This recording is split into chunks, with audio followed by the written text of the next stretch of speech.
She was a billionaire heiress who owned half the city, but the one man she wanted couldn't be bought for any price. When Celeste Hart got trapped in her own elevator, she never expected the maintenance worker who saved her to walk away from a stack of cash like it was worthless paper. Marcus Reed had something no amount of money could purchase: integrity, and it drove her absolutely wild. But when her powerful family discovered their forbidden romance, they unleashed a web of lies so devastating it would either destroy them both or prove that some love stories are worth fighting the whole world for.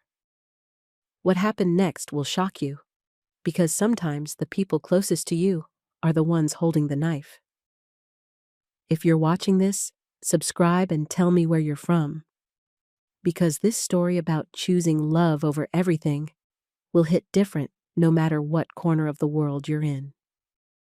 The elevator shuddered to a stop between the 32nd and 33rd floors of Hart Tower. Celeste Hart pressed the emergency button 3 times before accepting what her mind already knew. She was stuck. The evening gown she wore felt too tight now. The charity rehearsal had run long, and all she wanted was to reach her penthouse and slip into something comfortable. Instead, she found herself trapped in a metal box, 30 floors above the city streets. Her phone showed no signal. The intercom crackled to life. "This is Marcus from maintenance. Can you hear me?" "Yes." She kept her voice steady. "I'm between 32 and 33. "Okay, I'm coming up. Don't try to force the doors. Just sit tight."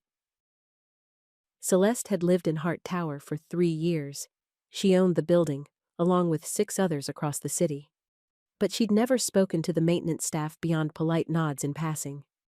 Now she needed one of them to get her out.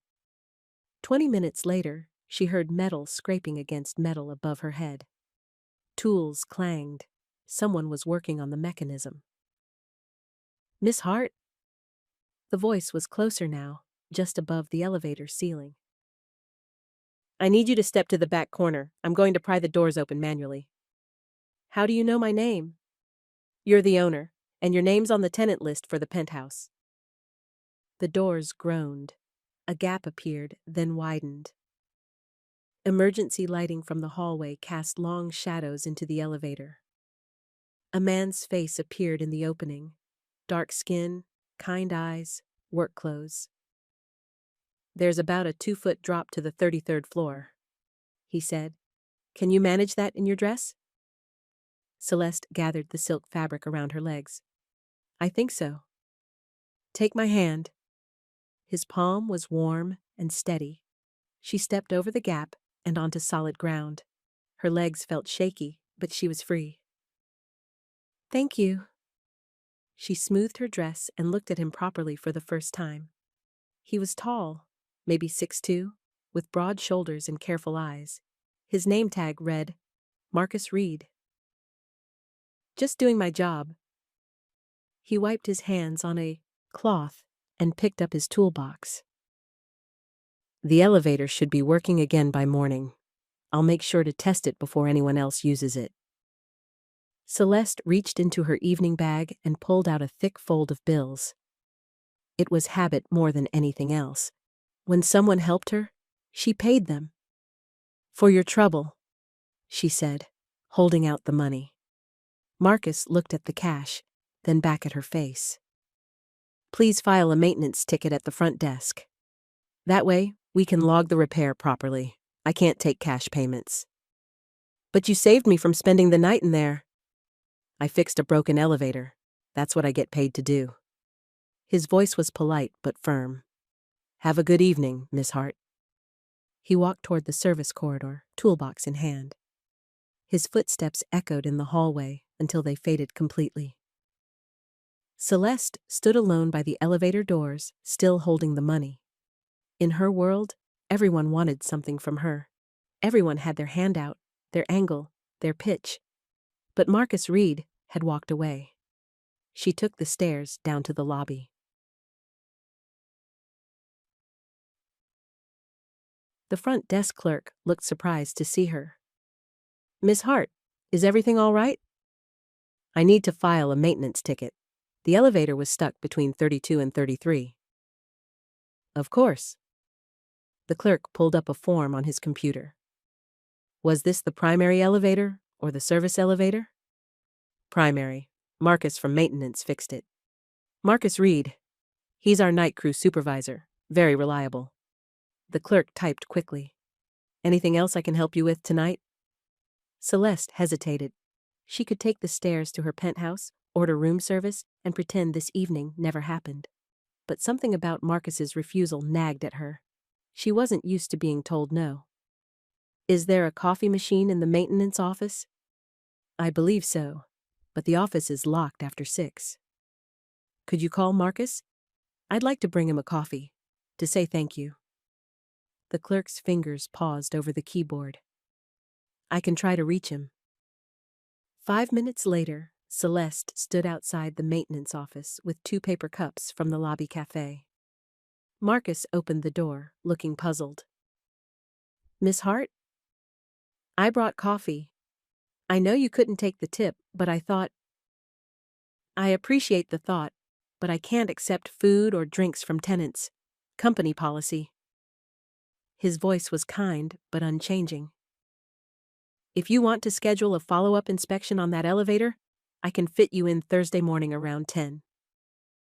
A young girl appeared behind him. She looked about 9 years old, with bright eyes and neat braids. She carried a workbook and a pencil case. Uncle Marcus, I finished the math problems. Good job, Maya. This is Miss Hart. She lives in the penthouse. Maya gave a small wave. Hi. Hello. Celeste found herself smiling. Are you doing homework? Math and reading. Uncle Marcus helps me after his work. Marcus checked his watch. We need to catch the 7:15 bus. Maya, get your backpack. The girl disappeared back into the office. Marcus turned to Celeste. Thursday at 10 works for the inspection. I'll bring the right tools to check the mechanism properly. That sounds fine. Celeste held up the coffee cups. What should I do with these? There's a trash can by the front desk. Maya returned with a bright pink backpack that looked almost as big as she was. Uncle and niece headed toward the exit doors. Through the tall windows, Celeste could see rain starting to fall. She watched them walk to the bus stop. Marcus held an umbrella over Maya's head while he got soaked. When the bus arrived, he helped her up the steps first, then climbed on behind her. The bus pulled away into the rainy night. Celeste realized she was still holding 2 full coffee cups. She walked to the trash can and threw them away. The rain fell harder as evening settled over the city. Celeste sat in the back of her town car, heading to dinner with potential investors. Her driver, James, had worked for her family for 8 years. He knew the city streets better than anyone, which made it strange when the car sputtered and died at a red light. I'm sorry, Miss Hart. James turned the key. Nothing happened. Let me take a look. He got out and lifted the hood. Rain soaked through his jacket immediately. Cars behind them began honking. The battery connections look loose, James called over the noise. I think I can tighten them, but I need a coin or something flat. Celeste felt helpless. She knew nothing about cars. The honking grew louder. Then she saw 2 figures walking along the sidewalk. Marcus Reed and Maya, heading home from the bus stop. Marcus carried a broken umbrella that had given up the fight against the wind. Without thinking, Celeste rolled down her window. Marcus! He looked over, surprised to see her. Rain dripped from his hair. We're having car trouble, she called. Marcus said something to Maya, then jogged over. What's the problem? Battery connections, James said from under the hood. They're loose, but I don't have the right tool to tighten them. Marcus reached into his pocket and pulled out a dime. This might work. He leaned over the engine, rain soaking his work shirt. His fingers moved quickly around the battery terminals. After a few minutes, He stepped back. Try it now. James turned the key. The engine started immediately. You're a lifesaver. James grinned and shook Marcus's hand. Celeste rolled down the window again. She already had her wallet out. What do I owe you? Marcus wiped rain from his face. Nothing. You're set. But you fixed our car, in the rain. You have to let me pay you something. I used a dime to tighten a screw. That's not worth paying for. Maya appeared beside him, shivering. Her pink backpack was getting soaked. At least let me give you a ride, Celeste said. You're both getting drenched. We're only 2 blocks from home. But thank you. He put his arm around Maya's shoulders and guided her back toward the sidewalk. Celeste watched them disappear into the rain and darkness. Strange fellow, James said as he got back into the driver's seat. Most people would have taken the money. Yes. Celeste stared out the window. Most people would have. As they drove toward the restaurant, she realized something that made her stomach flutter. Marcus Reed truly wanted nothing from her. In her 29 years, she'd never met anyone like that. Thursday morning arrived bright and clear. Celeste had canceled 2 meetings to be home for the elevator inspection. She told herself it was responsible ownership. She needed to make sure her building was safe. But when Marcus arrived at her penthouse door at 10 o'clock sharp, her heart did a little skip. Morning, Miss Hart. Please, call me Celeste. Maya peeked out from behind him. No school today? Teacher work day, Marcus explained. Maya comes with me sometimes when there's no other option. I don't mind at all. Come in. Celeste's penthouse took up the entire 42nd floor. Floor-to-ceiling windows offered views of the river and the city beyond.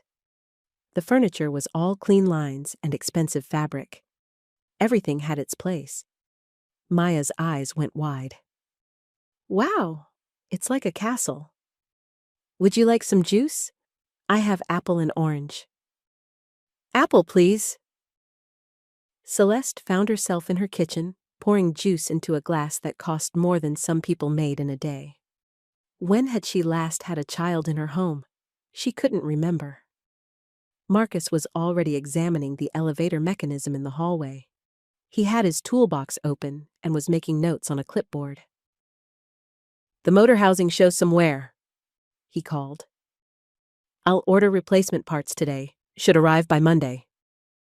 A small dog came running down the hallway, trailing its leash.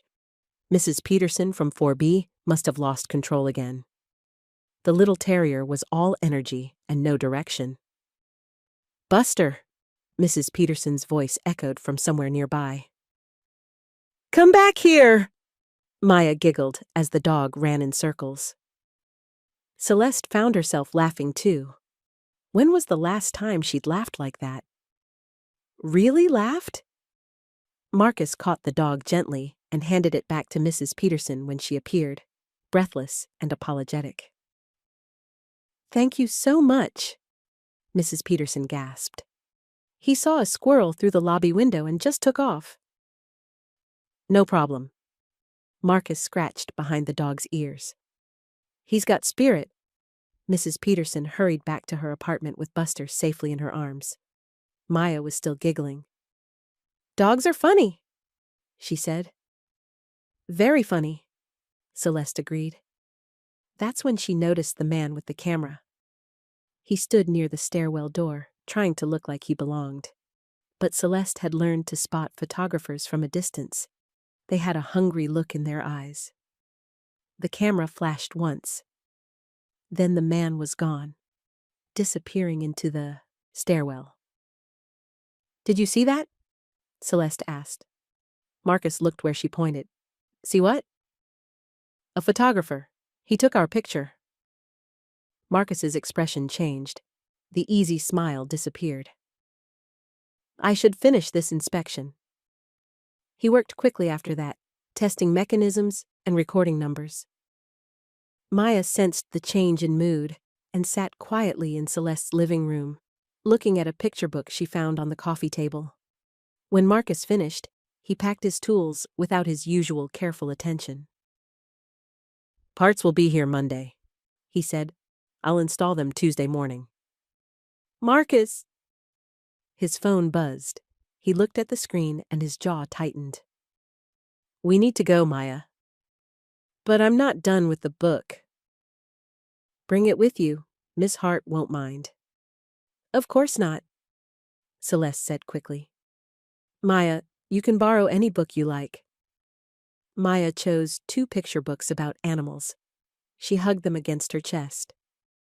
"Thank you. Uncle Marcus reads to me every night." "That's wonderful." Marcus guided Maya toward the door.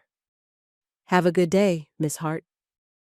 They left without the usual small talk. Celeste stood in her empty penthouse, wondering what had changed between the laughter and the goodbye. An hour later, she knew. Her phone lit up with notifications. The gossip websites had found the photo. "Heiress's secret hallway romance?" read the headline. The picture showed Celeste, Marcus, and Maya laughing together outside her door. A casual observer might think they were a family. Celeste's stomach dropped. This was exactly what Marcus didn't need. The building management office felt smaller with 3 people in it. Marcus sat across from Janet Willis, the human resources director. She was a fair woman who'd worked in property management for 20 years. She knew how to handle delicate situations. "I want to be clear," Janet said. "Your job is not in danger. You're one of our best employees. But appearances matter in this business, especially when it involves ownership." Marcus had seen this coming the moment that camera flashed. He'd hoped the photographer was just some tourist taking random pictures. Hope was a luxury he should have known better than to afford. "The photo makes it look like there's something personal going on," Janet continued. "Even though I'm sure there isn't." "There isn't." "I believe you, but I need to ask you to avoid spending personal time with Miss Hart in common areas of the building, just until this blows over." Marcus nodded. It was a reasonable request. More than reasonable, considering what the photo implied. "Is there anything else?" "We can't control what gets posted online, but if reporters start calling, don't comment. Refer them to our corporate office." "Understood." Marcus left the office, feeling like he'd swallowed broken glass. He'd done nothing wrong. Neither had Celeste. But in her world, wrong didn't matter. Only perception mattered.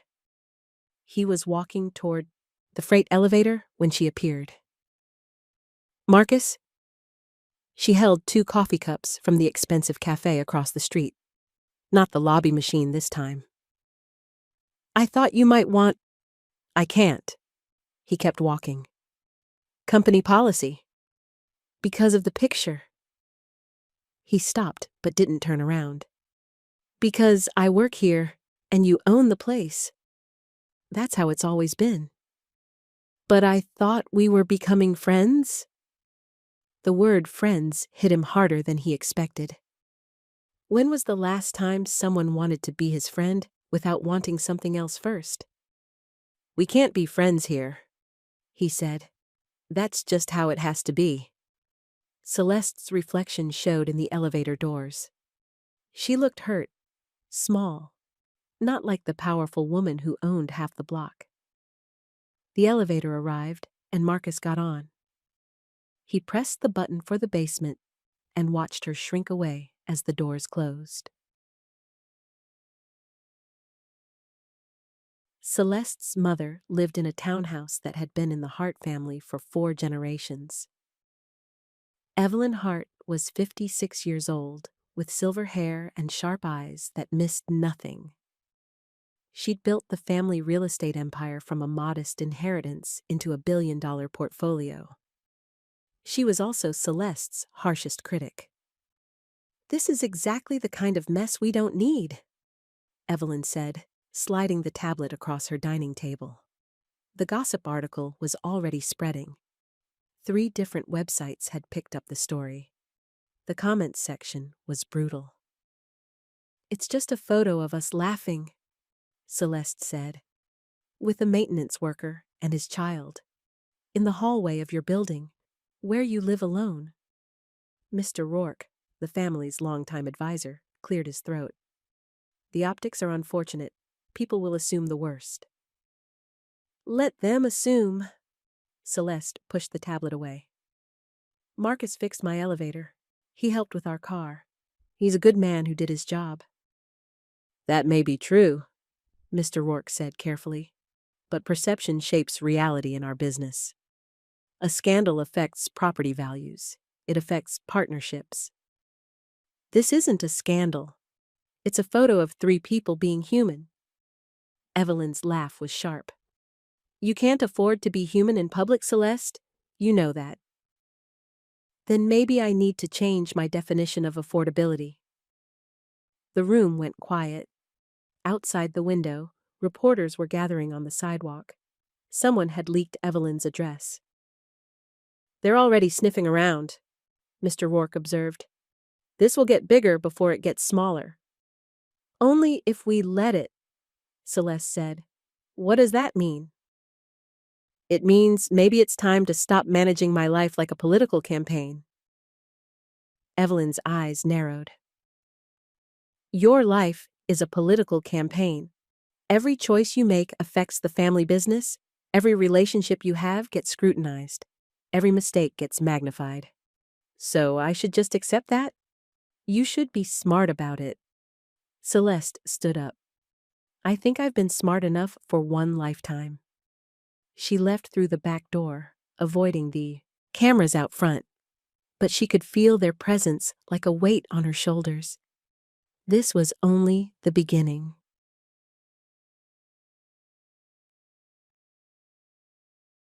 The building's roof access was officially restricted to maintenance staff, but Celeste had a master key, and she needed somewhere quiet to think. The sun was setting behind the city skyline, painting everything in shades of gold and orange. 34 floors below, people hurried home from work. Traffic hummed like a distant ocean. She heard footsteps behind her. Checking the ventilation system, Marcus said, without looking at her. Part of the weekly routine. He had tools with him, so it wasn't a lie, but they both knew he could have checked the vents tomorrow. I'm sorry about the photo, Celeste said. I'm sorry it caused problems for you. Not your fault. Cameras are everywhere these days. Maybe I could talk to HR, explain that we were just... Please don't. His voice was firm, but not unkind. Don't intervene for me. I can handle my own problems. But you shouldn't have to. You helped me twice, and now you're being punished for it. Marcus checked a vent cover, tightening screws that probably didn't need tightening. I wasn't helping you to get something back. I was helping because it was the right thing to do. I know that. Do you? He looked at her directly for the first time since she'd arrived. Because in your world, everything's a transaction. Somebody helps you, you pay them. Somebody causes problems, you fix it with money or influence. That's not fair. Isn't it? Celeste felt heat rise in her cheeks. He was right, and they both knew it. How do I make this better? She asked. You don't. Some things can't be bought or fixed or managed away. The city lights were coming on below them. Soon it would be time for Maya's dinner, homework, bedtime stories. Marcus's real life waited for him beyond these walls. If I tell the truth about what happened, the story gets bigger, Celeste said. If I say nothing, it hurts you anyway. Marcus finished with the vent and packed his tools. We can't control what people say about us. We can only control what we actually do. What does that mean? It means you have to decide what matters more. Your reputation? Or doing the right thing? He headed toward the roof access door, then stopped. For what it's worth, he said. I think you're a good person, but good people in bad situations have to make hard choices. The door closed behind him with a soft click. Celeste stood alone on the roof, watching the city breathe below her. She thought about her mother's words, about Mr. Rourke's careful warnings, about the reporters gathering like vultures whenever her name made the news. Then she thought about Marcus walking away from her money, about Maya's giggle when the dog ran in circles, about the way Marcus had looked at her when he said she couldn't fix everything. Maybe it was time to stop trying. The wind picked up, carrying the scents of the city. Somewhere below, Marcus was probably helping Maya with her homework. Somewhere across town, her mother was probably planning damage control with Mr. Rourke. But up here, 34 floors above the noise, Celeste felt something she hadn't experienced in years. She felt like herself. Whatever came next, she would face it honestly. Marcus had taught her that much already. The sun disappeared behind the buildings, and the real work began. Friday evening brought the kind of steady rain that made the city feel smaller and more intimate. Celeste found herself walking past Tony's Family Diner, a small restaurant 3 blocks from Hart Tower. She'd driven by it hundreds of times, but never thought to go inside. Through the window, she saw Marcus sitting alone in a corner booth. He had a newspaper spread out beside his coffee cup. For a moment, she just watched him. He looked peaceful. Tired, but peaceful. Before she could talk herself out of it, she pushed through the door. The diner smelled like coffee and home cooking. Red vinyl booths lined the walls, and the floor showed decades of wear. It was the kind of place where people came for comfort food and conversation.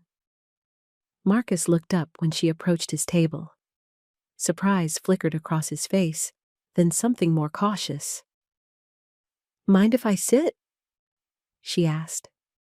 He hesitated for a long moment. Then he folded his newspaper and gestured to the seat across from him. Free country. Celeste slid into the booth. The vinyl was cracked, but clean. A waitress with kind eyes and gray hair came over immediately. What can I get you, honey? What do you recommend? Depends what you're hungry for. The meatloaf's good tonight. So's the chicken soup. Meatloaf sounds perfect. Marcus ordered the soup. When the waitress left, an awkward silence settled over their table. I eat here sometimes, Marcus said finally. After my shift, it's quiet. I can go if you'd rather be alone. You're already here. It wasn't exactly an invitation, but it wasn't rejection either. Celeste decided to take it. How's Maya? Good. She likes those books you let her borrow, reads them to me at bedtime now instead of the other way around. That made Celeste smile. She seems like a bright kid. Too bright sometimes. Asks questions I don't always know how to answer. Like what? Marcus stirred sugar into his coffee. Like why some people live in penthouses and other people take the bus home. That's a hard question. Yeah, it is. Their food arrived, and they ate in comfortable silence for a while. The meatloaf was exactly what Celeste needed. Simple, honest, filling. She couldn't remember the last time she'd eaten somewhere that didn't require reservations. Can I ask you something? She said. Sure. Why maintenance? How'd you end up working in buildings? Marcus finished a spoonful of soup before answering. My dad was a carpenter. Taught me to fix things when I was little. After high school, I got into an apprentice program. Worked my way up. Do you like it? I like solving problems. I like making things work the way they're supposed to. He looked at her directly. Most problems have logical solutions if you know where to look. Most problems? The mechanical ones, anyway. Celeste understood he wasn't just talking about elevators and heating systems. What about you? Marcus asked. How does someone end up owning buildings instead of just living in them? Family business. My grandfather started with one apartment complex in Brooklyn. My mother expanded it. Now it's my turn. You sound like you're not sure you want a turn. The observation caught Celeste off guard. She'd never admitted that uncertainty to anyone, barely even to herself. Sometimes I wonder what I would have chosen if I'd had a real choice. What would you have chosen? I don't know. That's the problem. Marcus nodded, like he understood.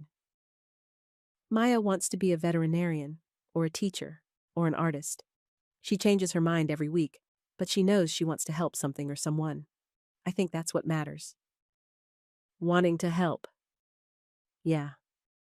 They finished their meal as the rain continued outside.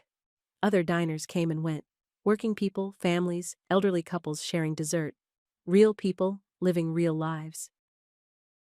Can I see you again? Celeste asked as they prepared to leave. Not in the building. Somewhere like this.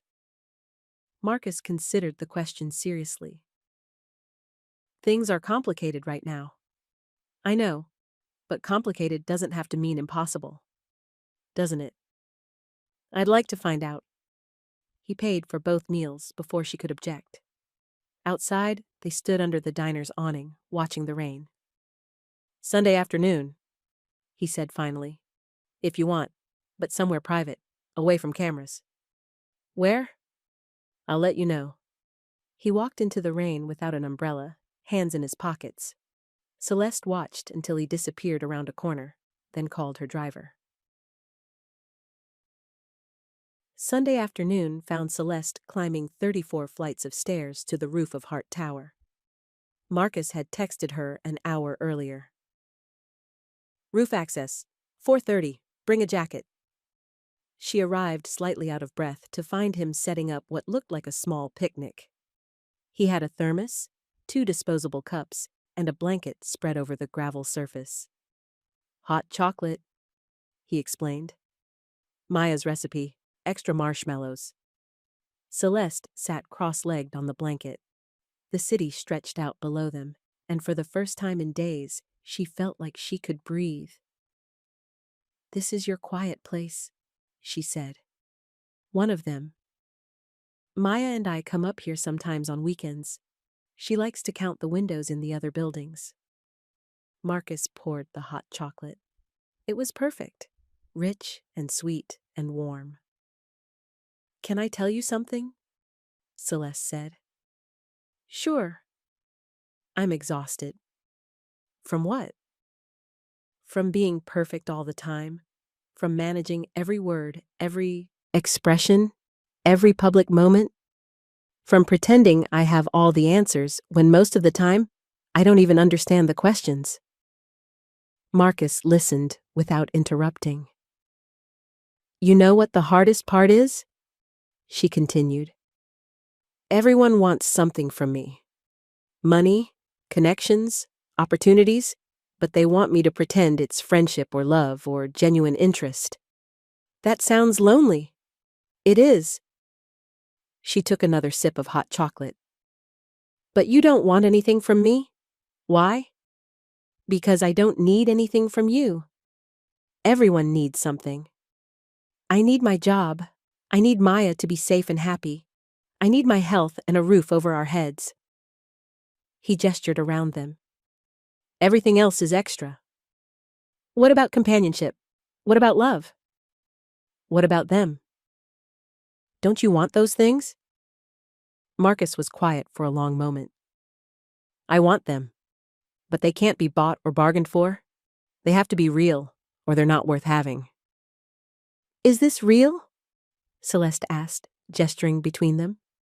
I think so, but real doesn't always mean easy. I don't need easy. I've had easy my whole life. Easy is boring. Marcus smiled for the first time that afternoon. You might be the only person I know who thinks money makes life boring. Money doesn't make life boring. Having too much of it does. It insulates you from everything that matters. Like what? Like sitting on a roof drinking hot chocolate with someone who tells you the truth. They watched the sun sink toward the horizon. Office buildings began lighting up like Christmas trees. Somewhere below, Maya was probably doing homework at a neighbor's kitchen table. I have a rule, Marcus said suddenly. What kind of rule? About people who have a lot more than I do. I don't try to fix them with my problems, and they don't try to fix me with their money. Celeste felt her cheeks warm. Is that what I'm doing? Not on purpose, but money becomes a habit. When you have enough of it, you start thinking it can solve everything. Can't it solve some things? Some things, not the important ones. Like what? Like loneliness, like trust, like knowing who you are when nobody's watching. The sky was turning deep purple now. Stars were beginning to appear, barely visible against the city lights. I can try to remember that, Celeste said.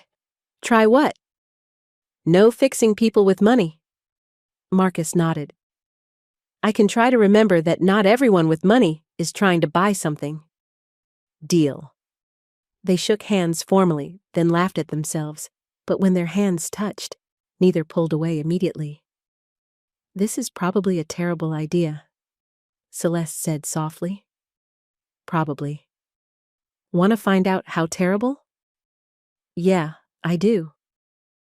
They sat together as darkness settled over the city, sharing hot chocolate and comfortable silence. For the first time in years, Celeste wasn't thinking about tomorrow's meetings or next week's obligations. She was just here, now, with someone who saw her as herself instead of her bank account. It felt dangerous and wonderful, and absolutely worth whatever came next.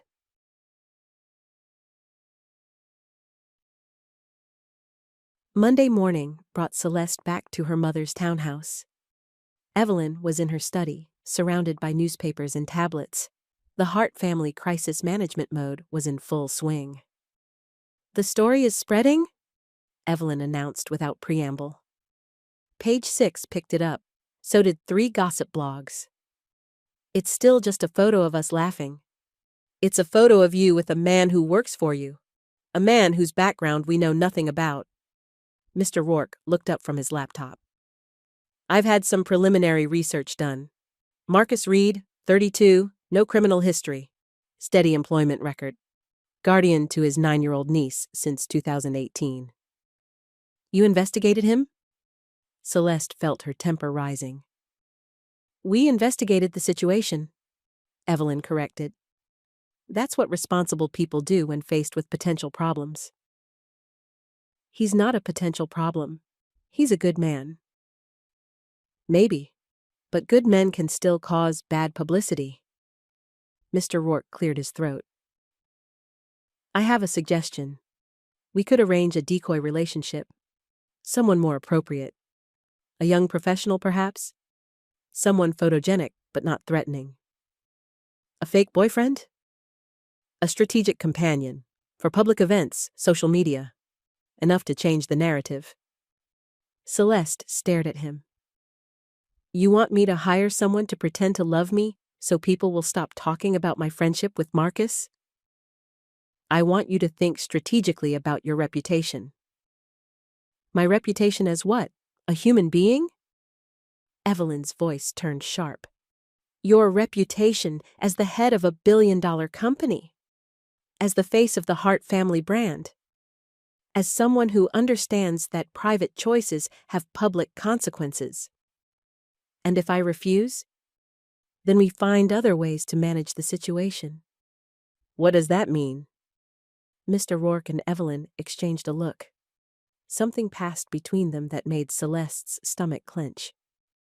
It means we protect the family business, Evelyn said finally. By any means necessary. Celeste stood up abruptly. I'm not dating a stranger for your optics, and I'm not ending a friendship because you're embarrassed by it. Then what are you going to do? I'm going to live my life, like an adult, like someone who gets to make her own choices. She left through the front door this time, ignoring the cameras.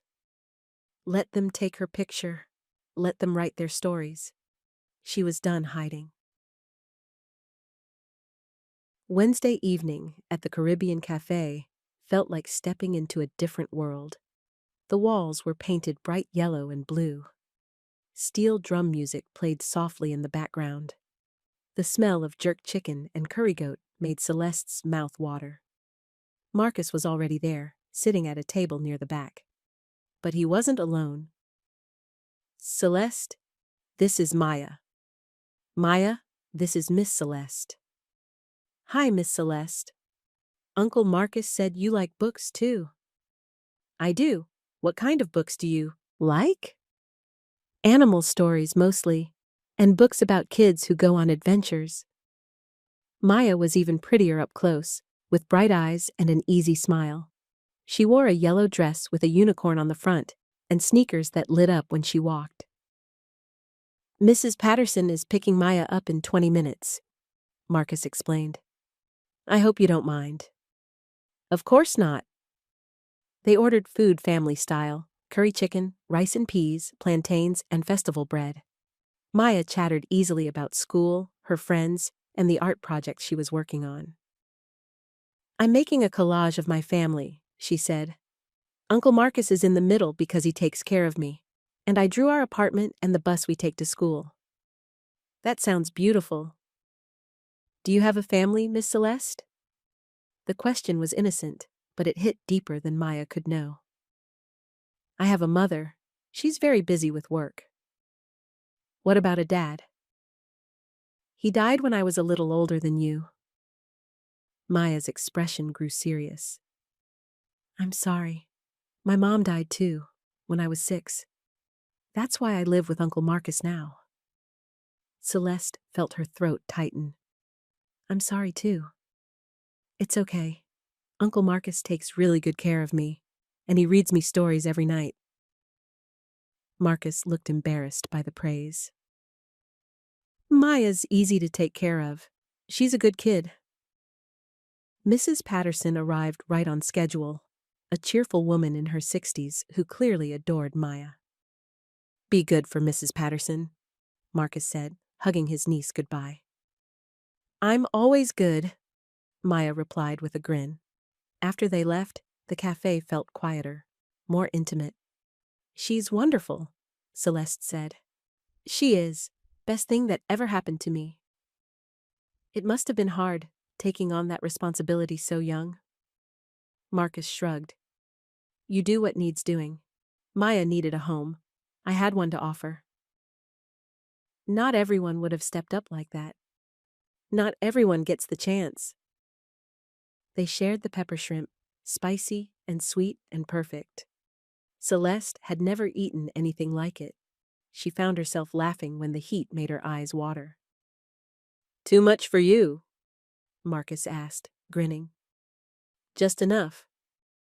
Outside after dinner, they stood under a street lamp that cast everything in soft yellow light. The neighborhood was quiet, family-oriented. Kids played on front stoops while their parents talked on the sidewalk. I should get home, Marcus said, but he didn't move. Me too. Neither of them moved. Celeste, I know, this is complicated. More than complicated. Are you sorry about any of this? Marcus looked at her for a long moment. No, I'm not sorry.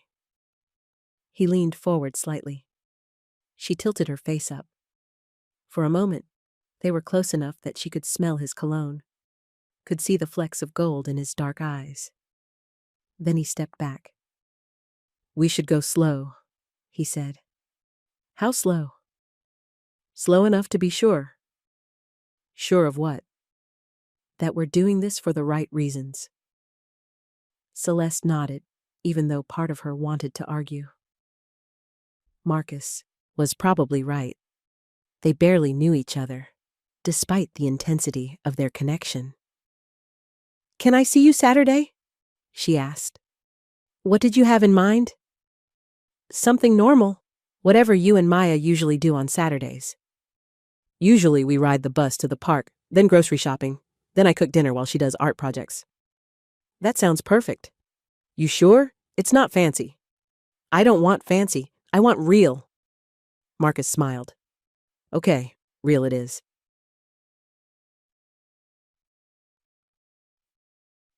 Thursday afternoon brought an unwelcome surprise. Celeste was in her office, reviewing quarterly reports, when her assistant announced a visitor. Grant Lowell is here to see you. Celeste's stomach dropped. Grant was her ex-boyfriend, a relationship that had ended 8 months ago when she realized he was more interested in her connections than her company. Send him in. Grant entered with the confidence of someone who'd never been told no. Tall, blonde, expensively dressed. He'd been perfect on paper, Harvard MBA, family money, the right social circles, which should have been her first warning. Celeste, you look wonderful. Grant, what do you want? Can't an old friend stop by to say hello? We're not friends. Grant sat down without being invited. I heard about your publicity problem. I don't have a publicity problem. The photos suggest otherwise. Celeste's jaw tightened. Get to the point. I have a solution. We start seeing each other again. Nothing serious, just public appearances. Charity events, gallery openings, the usual circuit. It gives people something else to talk about. You want to stage a relationship? I want to help you manage your image. We work well together publicly. We always did. We never worked together. You used me for introductions and business connections.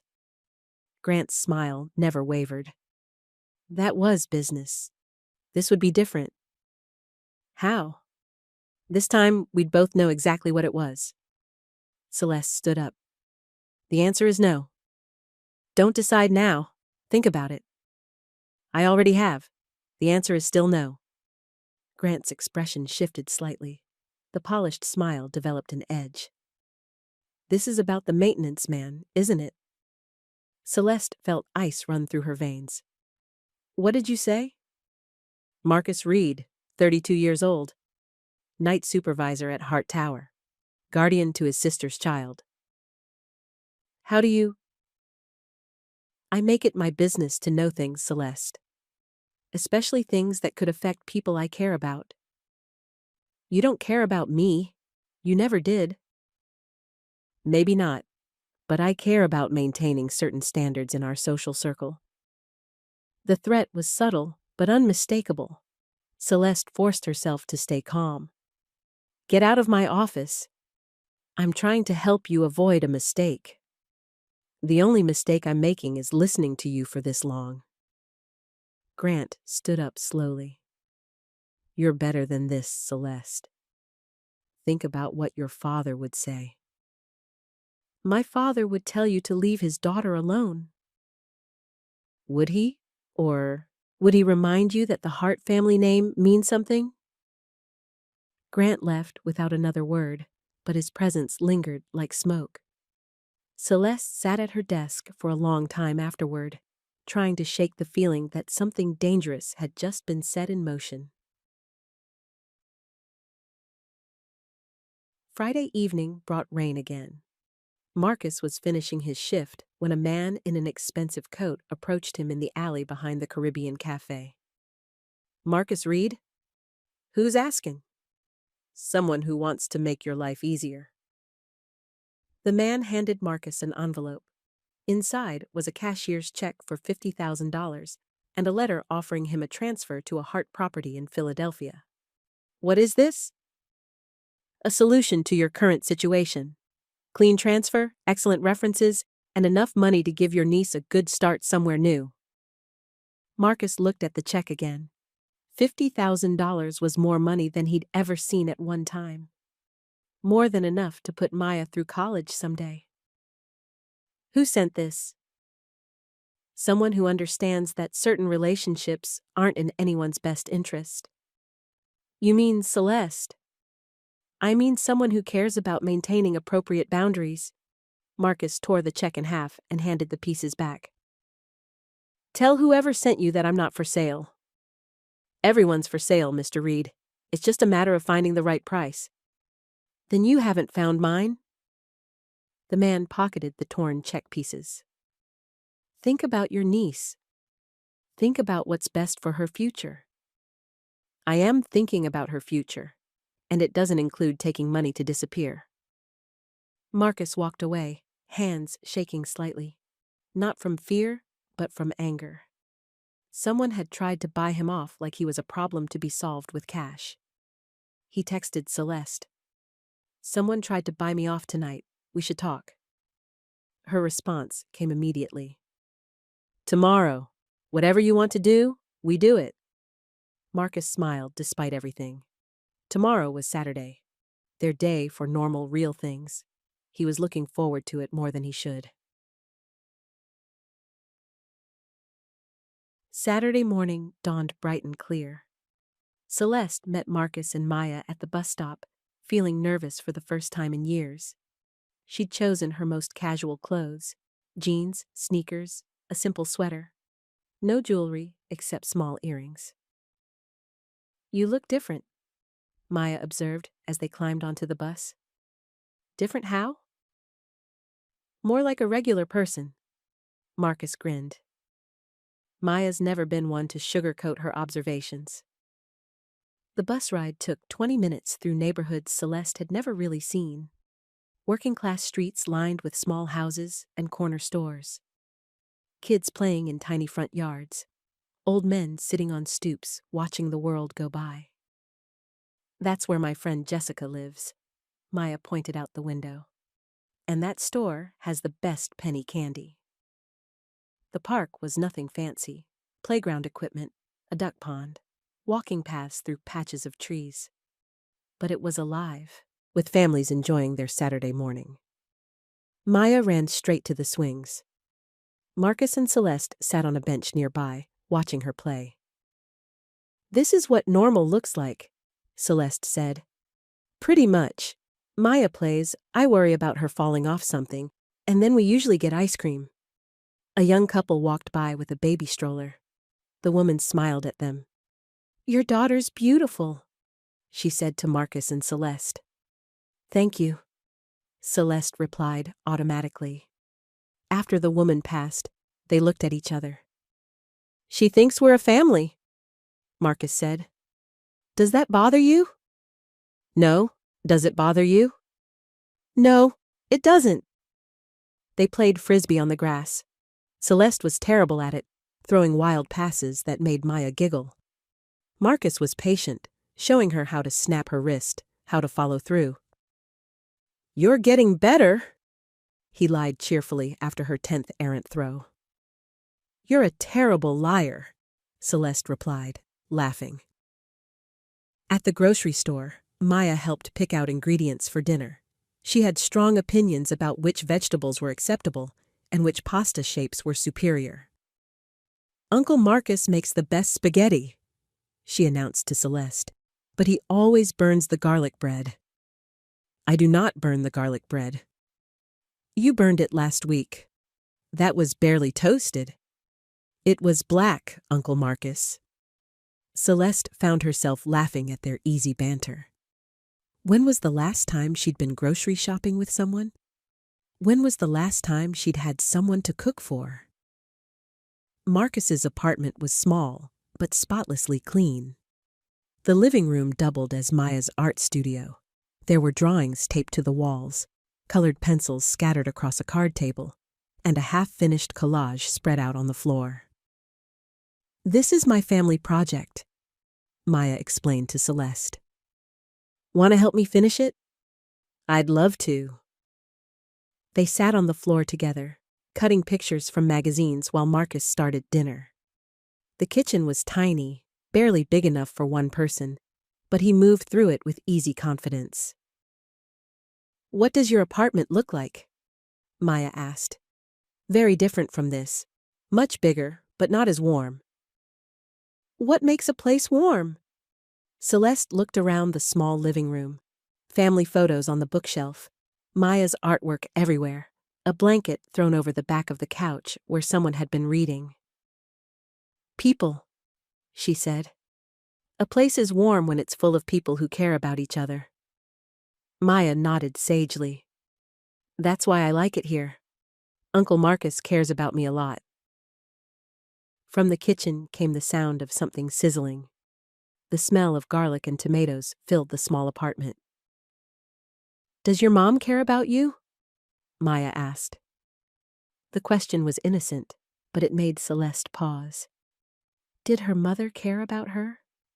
Or did she care about the Hart family image, the business empire, the social standing? "She cares about me in her own way," Celeste said finally.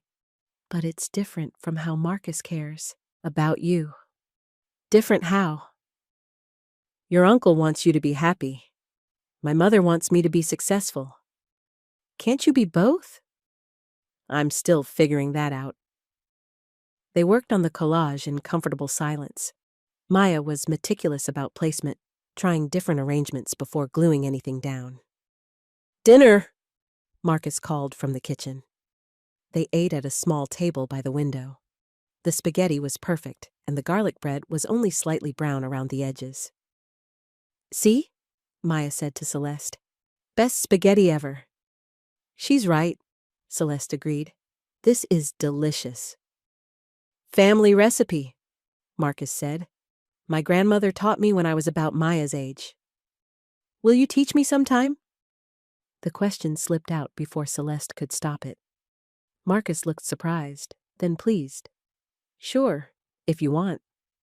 After dinner, they did dishes together in the tiny kitchen. It should have been awkward, 3 people in a space meant for one. But instead, it felt natural. Right. Maya fell asleep on the couch during the movie they put on afterward. Marcus carried her to her bedroom and tucked her in.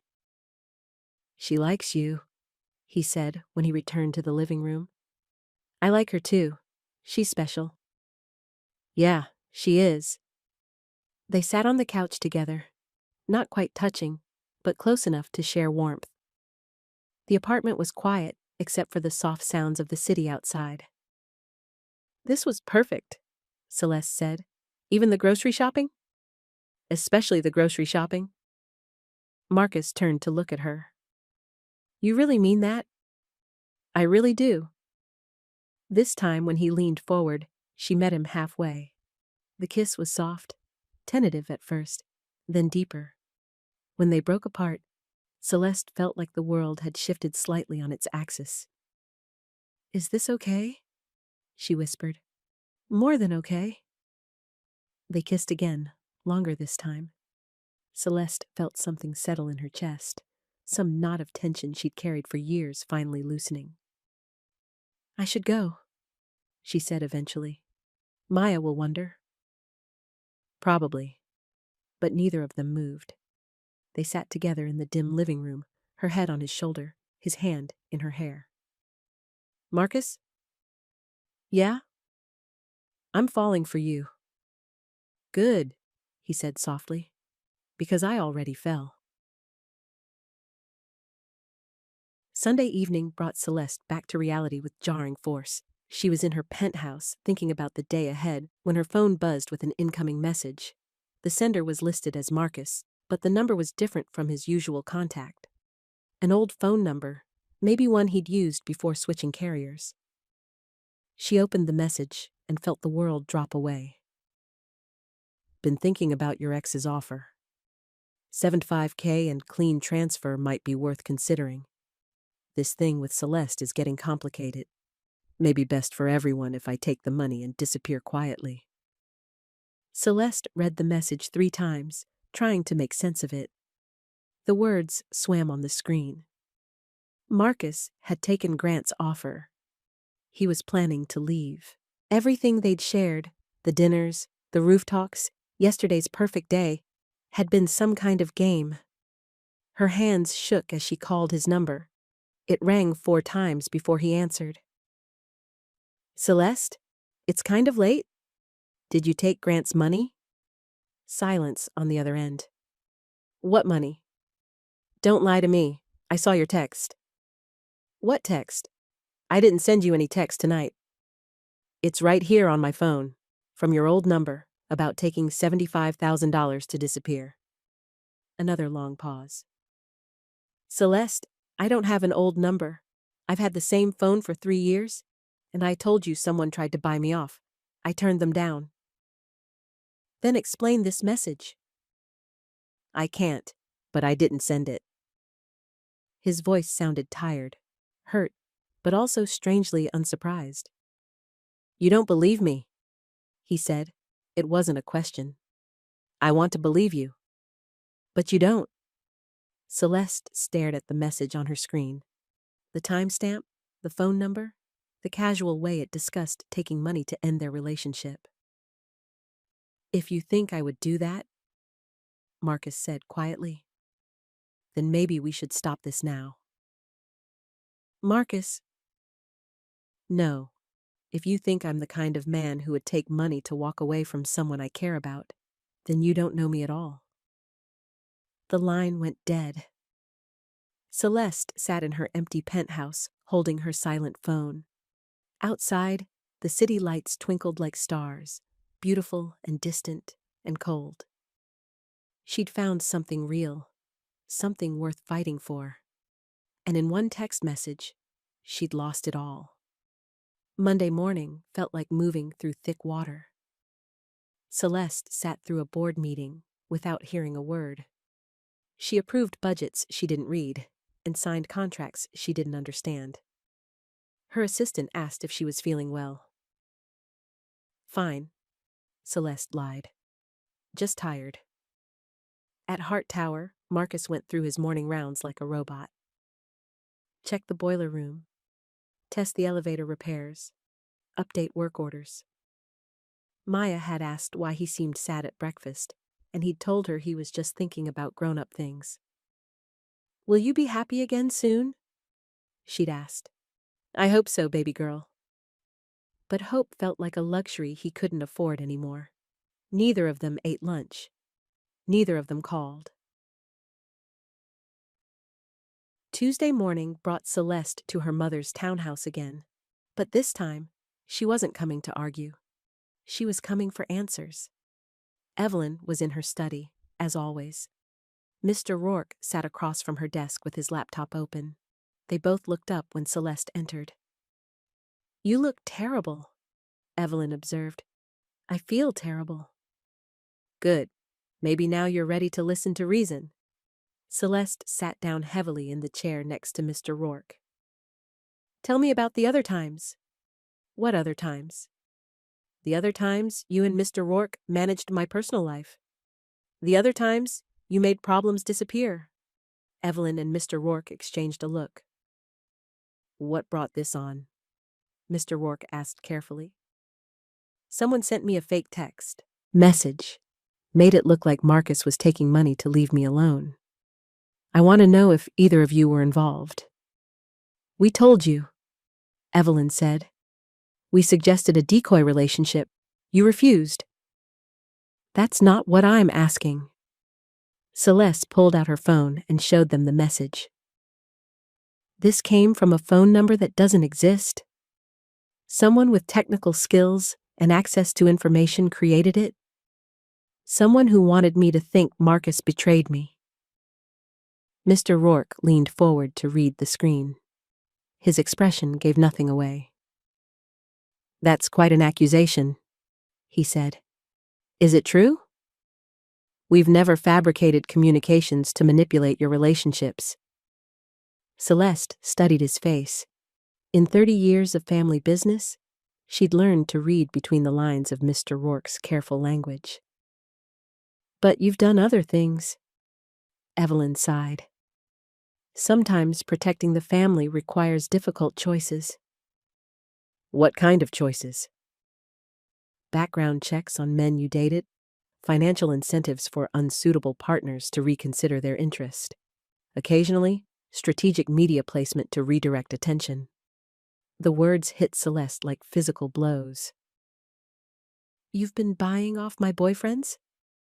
Not all of them. Only the ones who posed genuine risks to your reputation or the business. How many? Does it matter? How many, Mother? Evelyn looked tired suddenly, older than her 56 years. 3, over the past 10 years. And they all took the money? They all made the smart choice. Celeste felt sick. No wonder her relationships never lasted. No wonder she'd never trusted anyone enough to fall in love. What about Marcus? What about him? Did you try to buy him off? Mr. Rourke cleared his throat. There was an offer made, through intermediaries. He refused it.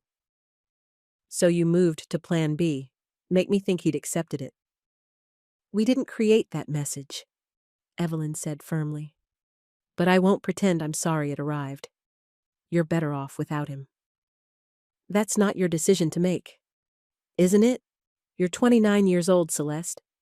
When are you going to start thinking about your future? About the legacy you're supposed to protect? Maybe I don't want that legacy. The room went silent. Outside, traffic hummed along the street. Inside, 3 generations of Hart family planning hung in the balance.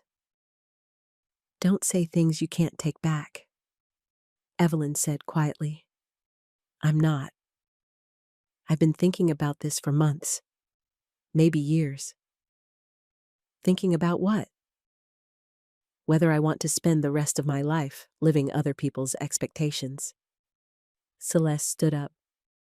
I need to make a phone call. She left them sitting in the study and walked out to the garden. Her hands shook as she dialed her phone carrier's customer service line.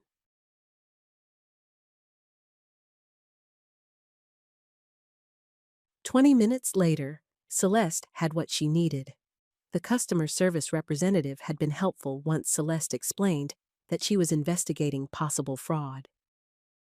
The number that sent the message isn't currently active in our system, the representative explained, and the metadata shows signs of spoofing software. Someone used technology to make it appear the message came from a number they don't actually control. Can you trace where it really came from? Not without a police investigation. But I can confirm that this message didn't come from the number displayed on your phone." Celeste hung up and stared at her phone screen. She'd accused Marcus of lying. She doubted everything they'd built together because someone had sent her a fake message. Shame flooded through her like ice water. How could she have been so quick to believe the worst? How could she have thrown away something real because of a text message? She knew the answer. She'd been conditioned to expect betrayal, trained to believe that everyone wanted something from her.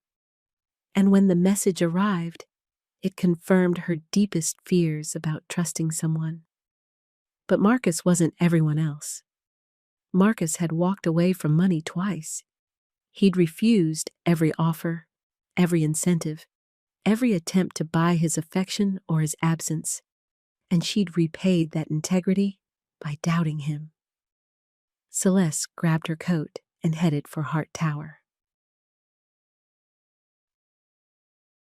The building management office felt different this time. Smaller. More like what it really was, a place where honest people did honest work. Marcus was at his desk, updating maintenance logs on his computer. He looked up when she entered, and she saw the exact moment he decided to be professional instead of personal. "Miss Hart, is there something I can help you with?" "Yes, you can let me apologize." "That's not necessary." "It is necessary. I was wrong." Marcus saved his work and closed the laptop. "Okay." "The message was fake. I called my carrier. Someone used spoofing software to make it look like it came from your old number. But you don't have an old number." "I told you that."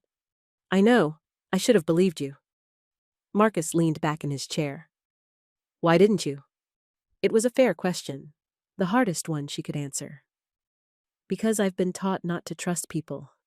Because my mother and her advisor have been manipulating my relationships for years. Because I've never met anyone who didn't want something from me. And when that message arrived, it confirmed everything I was afraid of." "So, you thought I was lying?" "I thought I was being naive again. I thought I'd fallen for someone who was just better at hiding his angle than the others." Marcus was quiet for a long moment. "I get it. he said finally. Do you? My sister used to bring men around who promised they'd help take care of Maya. They'd stick around long enough to get what they wanted, then disappear. After a while, you start expecting people to leave. Is that what you think I'm going to do? I don't know. Are you? Celeste looked around the small office. At the work schedules on the wall, the safety notices, the photo of Marcus and Maya at the park taped to his computer monitor. I want to try again, she said, if you'll let me. What does that look like? It looks like honesty. No more family interference. No more managing the situation or protecting the business. Just us, making choices for ourselves. Your mother won't like that. My mother will have to adjust. Marcus studied her face. You sure about this? Once we do this publicly, there's no taking it back. I'm sure. Are you? I told you once that we can't control what people say about us. We can only control what we actually do. So what do we do? Marcus smiled for the first time since she'd entered the office. We do it right this time. No hiding, no stage management. If we're going to be together, we're going to be together honestly. I can live with that. Good, because I'm not interested in being anyone's secret. Celeste felt something loosen in her chest.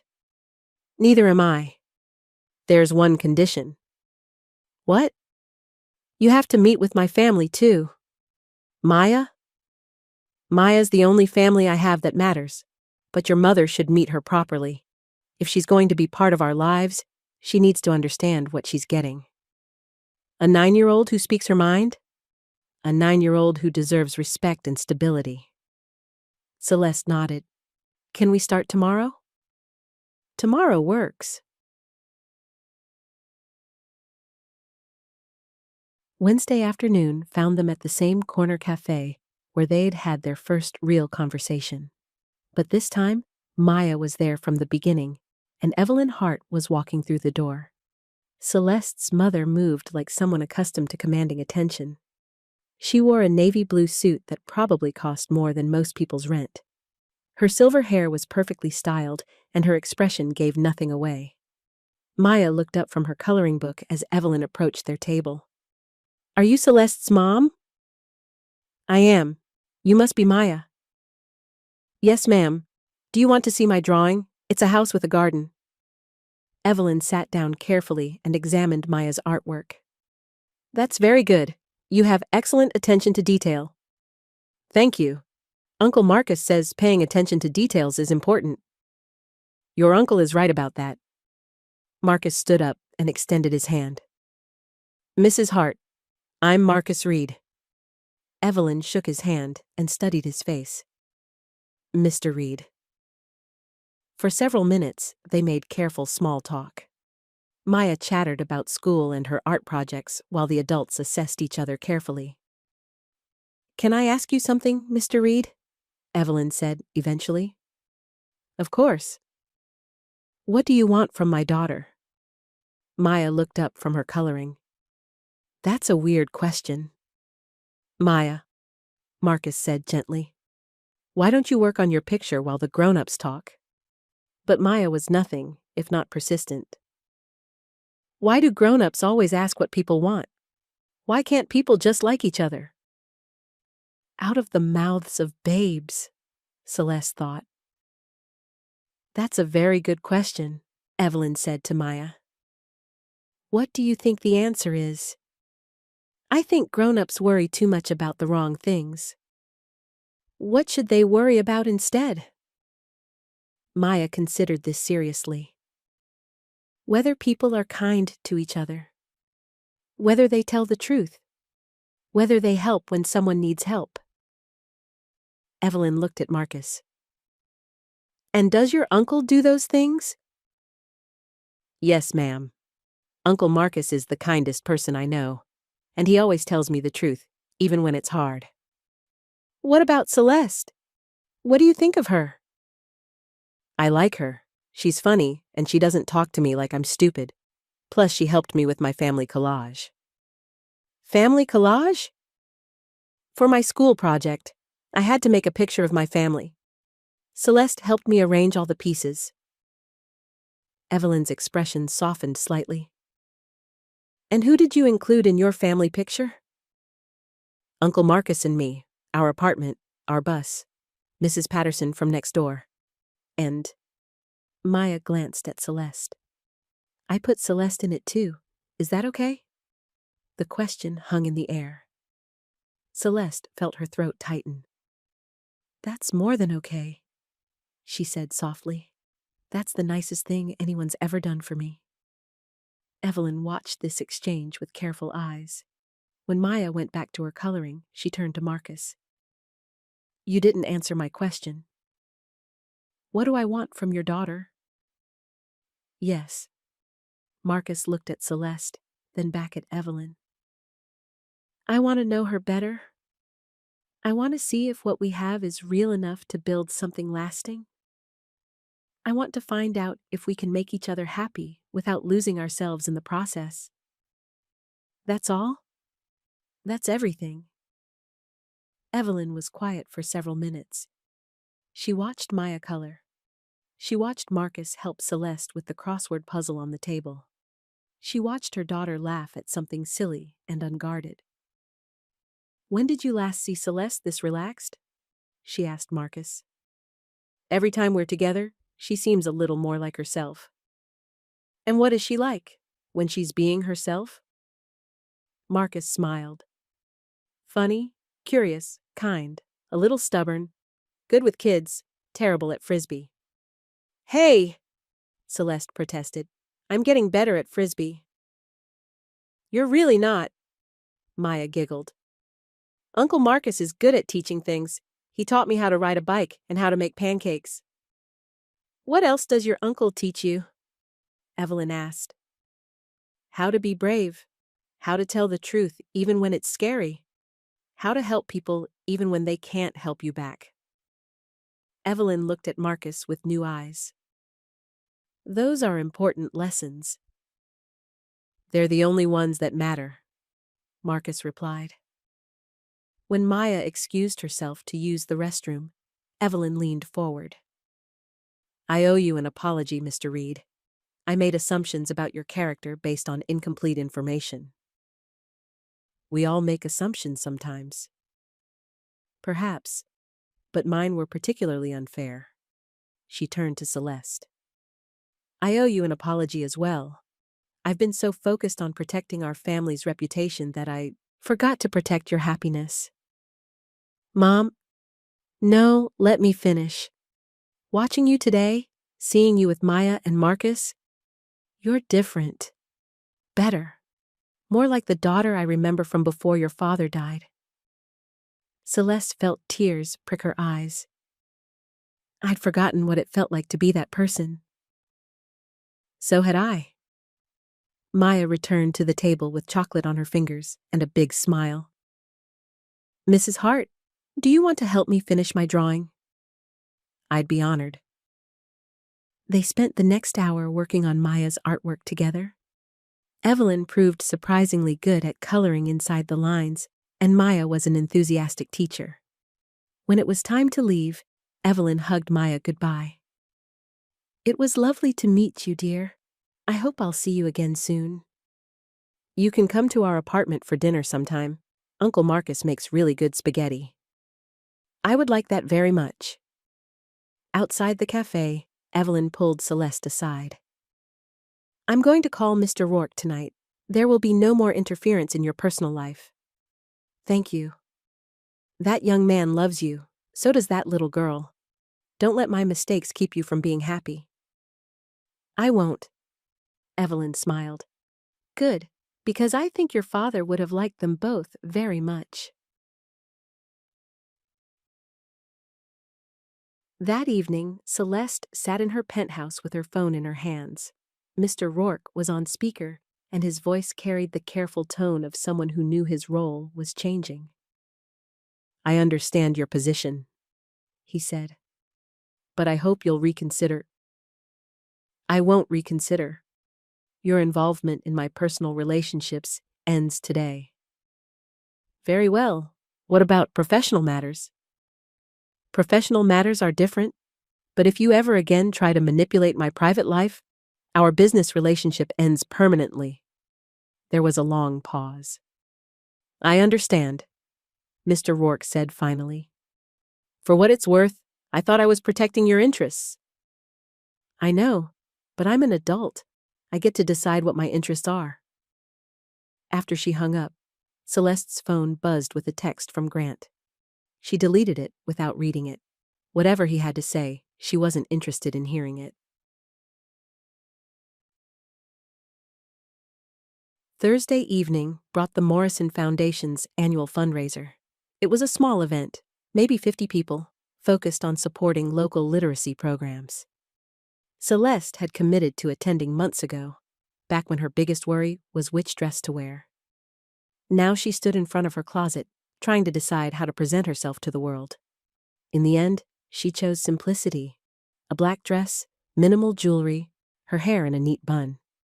She looked like someone who had nothing to prove and nothing to hide. Marcus picked her up at 7 o'clock. He wore a dark suit that fit him perfectly and made her heart skip a beat. You clean up nice, she said. So do you. They walked into the event hand in hand. The fundraiser was held at a small gallery in the Arts District. Local artists had donated pieces for the auction, and the walls displayed children's books illustrated by community members. It was exactly the kind of event Celeste usually enjoyed. Intimate, meaningful, focused on real impact. But tonight felt different because she was different. People noticed them immediately. Whispered conversations paused mid-sentence.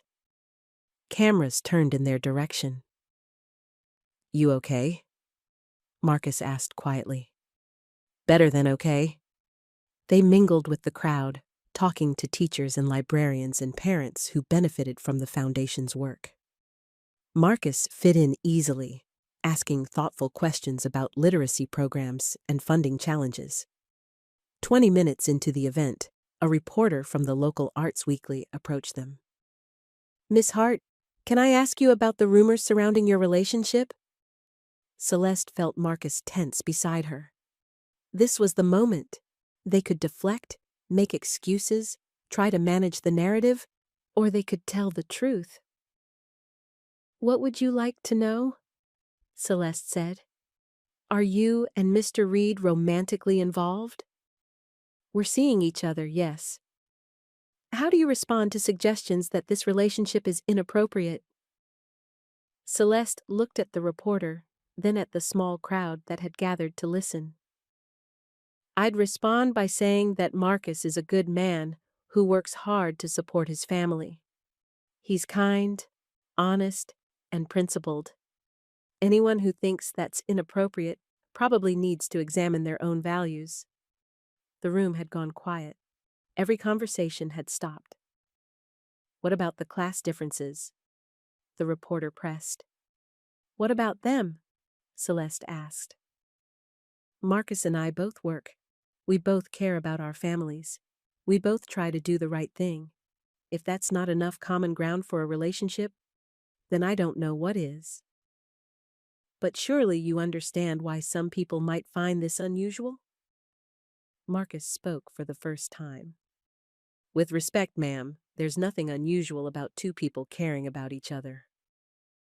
How did you meet? He fixed my elevator when it broke down, Celeste said simply.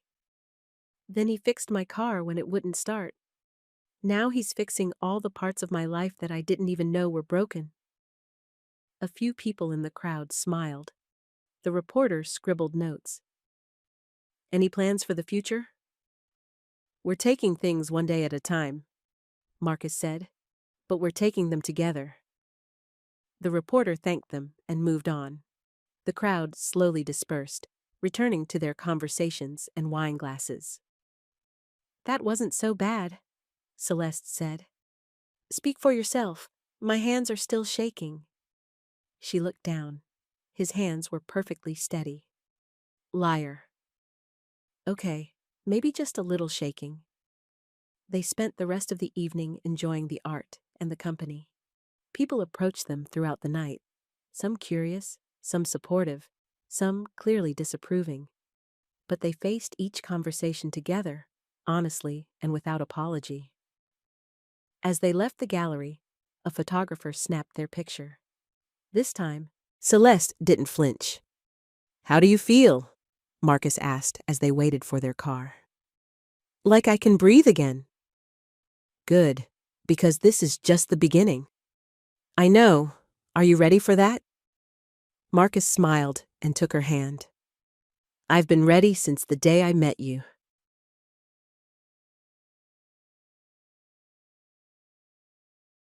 Friday morning brought a new rhythm to their lives. Celeste joined Marcus and Maya for breakfast before school, sitting at their small kitchen table and helping Maya with her spelling words. "Can Celeste come to my school play next week?" Maya asked Marcus. "If she wants to." "I definitely want to," Celeste said. "What's the play about?" "Community helpers. I'm playing a teacher, and Jeremy Morrison is playing a firefighter, and Sarah Chen gets to be the police officer." "That sounds wonderful." "Will you sit with Uncle Marcus in the parents section?" The question was casual, but it carried weight. Parents and guardians sat in a special section at school events. It was reserved for family. "If that's okay with your uncle." "More than okay," Marcus said. After Maya left for school, Marcus and Celeste lingered over coffee. "This is nice," she said. "What is?" "Having somewhere to be in the morning. Someone to have breakfast with. A reason to get up early that isn't about meetings or obligations." "You could have this every day if you wanted." "Is that an offer?" Marcus grinned. "Maybe. Depends on whether you think you can handle Maya's morning routine long term. She's very particular about her cereal-to-milk ratio." "I think I can manage that." They sat in comfortable silence, watching the city wake up outside the kitchen window. Office workers hurried past with their coffee cups. School buses rumbled down the street. Life continued its steady rhythm. "Marcus?" "Yeah?" "Thank you." "For what?" "For being patient with me. For not giving up when I doubted you. For showing me what real looks like." Marcus reached across the table and took her hand. "Thank you for being brave enough to choose it." The morning sun streamed through the window, casting everything in golden light. In a few hours, Marcus would go to work, and Celeste would return to her office. But right now, they were just two people sharing coffee and planning a future together. It was ordinary and perfect, and absolutely worth fighting for. Outside, the city hummed with possibility. Inside, 3 plates sat on the drying rack, evidence of a family breakfast, the first of many to come. Celeste Hart had spent her whole life learning how to be perfect. Now, finally, she was learning how to be happy. And happiness, it turned out, was a much better teacher. 6 months later, Maya's family collage hung in a place of honor on the refrigerator in their new apartment. It showed 3 figures standing in front of a building, holding hands and smiling. Uncle Marcus in his work clothes, Maya with her school backpack, and Celeste in one of her simple dresses. At the bottom, in Maya's careful handwriting, were the words, "My family." It was the truest thing any of them had ever owned. Life settled into a new rhythm over the following weeks.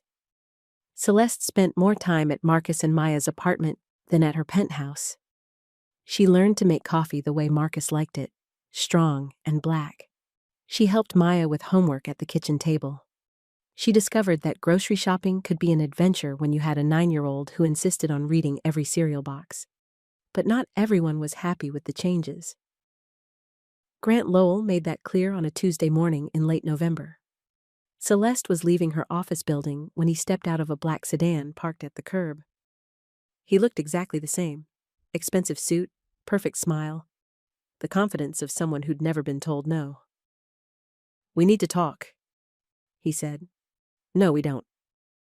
"This has gone far enough, Celeste." She kept walking toward her car. "What has gone far enough?" "This phase you're going through, playing house with the maintenance man and his kid." Celeste stopped walking. "Excuse me?" "You've made your point. You can date whoever you want, but it's time to come back to reality." "This is my reality, Grant." "Is it? Because from where I stand, it looks like you're trying to prove something. To your mother, to society, to yourself. But proving points isn't the same as living your life." Grant moved closer, lowering his voice. "You think I don't know what you're really doing? You're trying to become someone you're not. Playing at being normal, at being just another working girl with a blue-collar boyfriend. You don't know what you're talking about."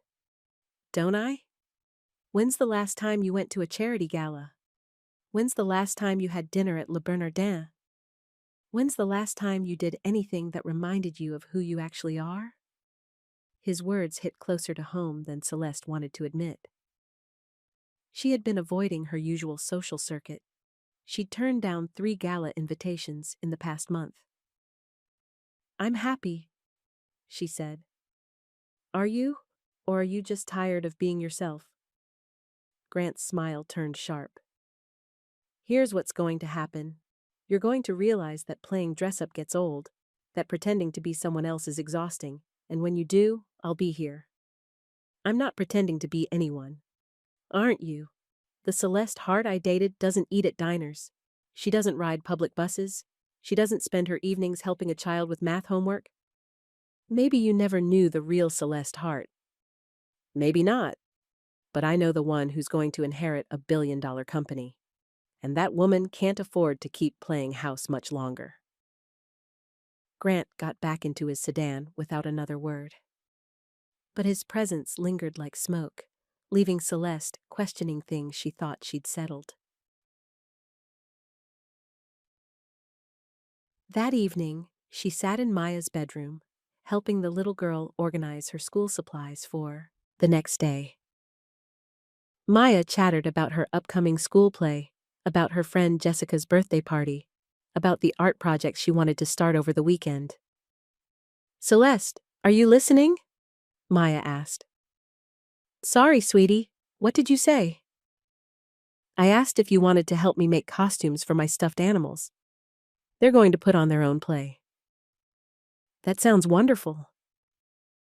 Maya studied her face with the sharp eyes of a child who'd learned to read adult moods. "Are you sad about something?" "No, baby, just thinking." "About what?" "About grown-up things." "Are they important grown-up things? Or silly grown-up things?" Celeste smiled. "What's the difference?" "Important grown-up things are like making sure there's food in the house and paying bills and keeping people safe. Silly grown-up things are like worrying about what other grown-ups think when it doesn't really matter." Out of the mouths of babes, Celeste thought again. "You're pretty smart, you know that?" "Uncle Marcus says being smart isn't about knowing all the answers. It's about asking good questions." "What's a good question?" Maya considered this seriously. "Are you happy? Are you being kind? Are you telling the truth? And if the answer to all those is yes, then you're probably doing okay." Marcus appeared in the doorway. "Time for teeth brushing, Maya." "Can Celeste read me a story tonight?" "If she wants to." "I'd love to." 20 minutes later, Celeste sat on the edge of Maya's bed, reading from a book about a little girl who could talk to animals. Maya's eyes grew heavy as the story progressed, but she fought sleep to hear the ending. "Celeste?" "Yes, sweetie?" "I love you." The words hit Celeste like a gentle punch to the chest. When was the last time someone had said those words to her without wanting something in return? "I love you too, Maya." Good. That makes us a real family now. Maya fell asleep with a smile on her face. Celeste sat in the darkened room for a long time, listening to the child's steady breathing. This was real. This mattered. Whatever Grant thought about her choices, whatever doubts he'd tried to plant, this was worth protecting. The next morning brought unwelcome news. Celeste was reviewing quarterly reports when her assistant knocked on her office door. "There's something you should see," Sarah said, holding a tablet. The gossip website Page 6 had run a story overnight. The headline read, "Hart Heiress's Charity Case Romance. Sources say it's all for show." Celeste's stomach dropped as she read. The article claimed that her relationship with Marcus was a calculated PR move designed to rehabilitate her image after years of shallow socialite behavior. It quoted unnamed sources saying she was slumming it for sympathy points and that the relationship would end as soon as it stopped being useful. Who would say something like this? Sarah asked. Celeste didn't have to wonder. Grant's fingerprints were all over this story. Her phone buzzed with a text from Marcus. "Saw the article. We need to talk." Another text came from her mother. "Emergency meeting. My house. 1 hour." Celeste closed her laptop and grabbed her coat. The war for her life was heating up, and she needed to choose her battles carefully. Marcus was waiting in the lobby of Hart Tower when she arrived. His expression was unreadable, but she could see tension in the set of his shoulders. "Where can we talk privately?" he asked.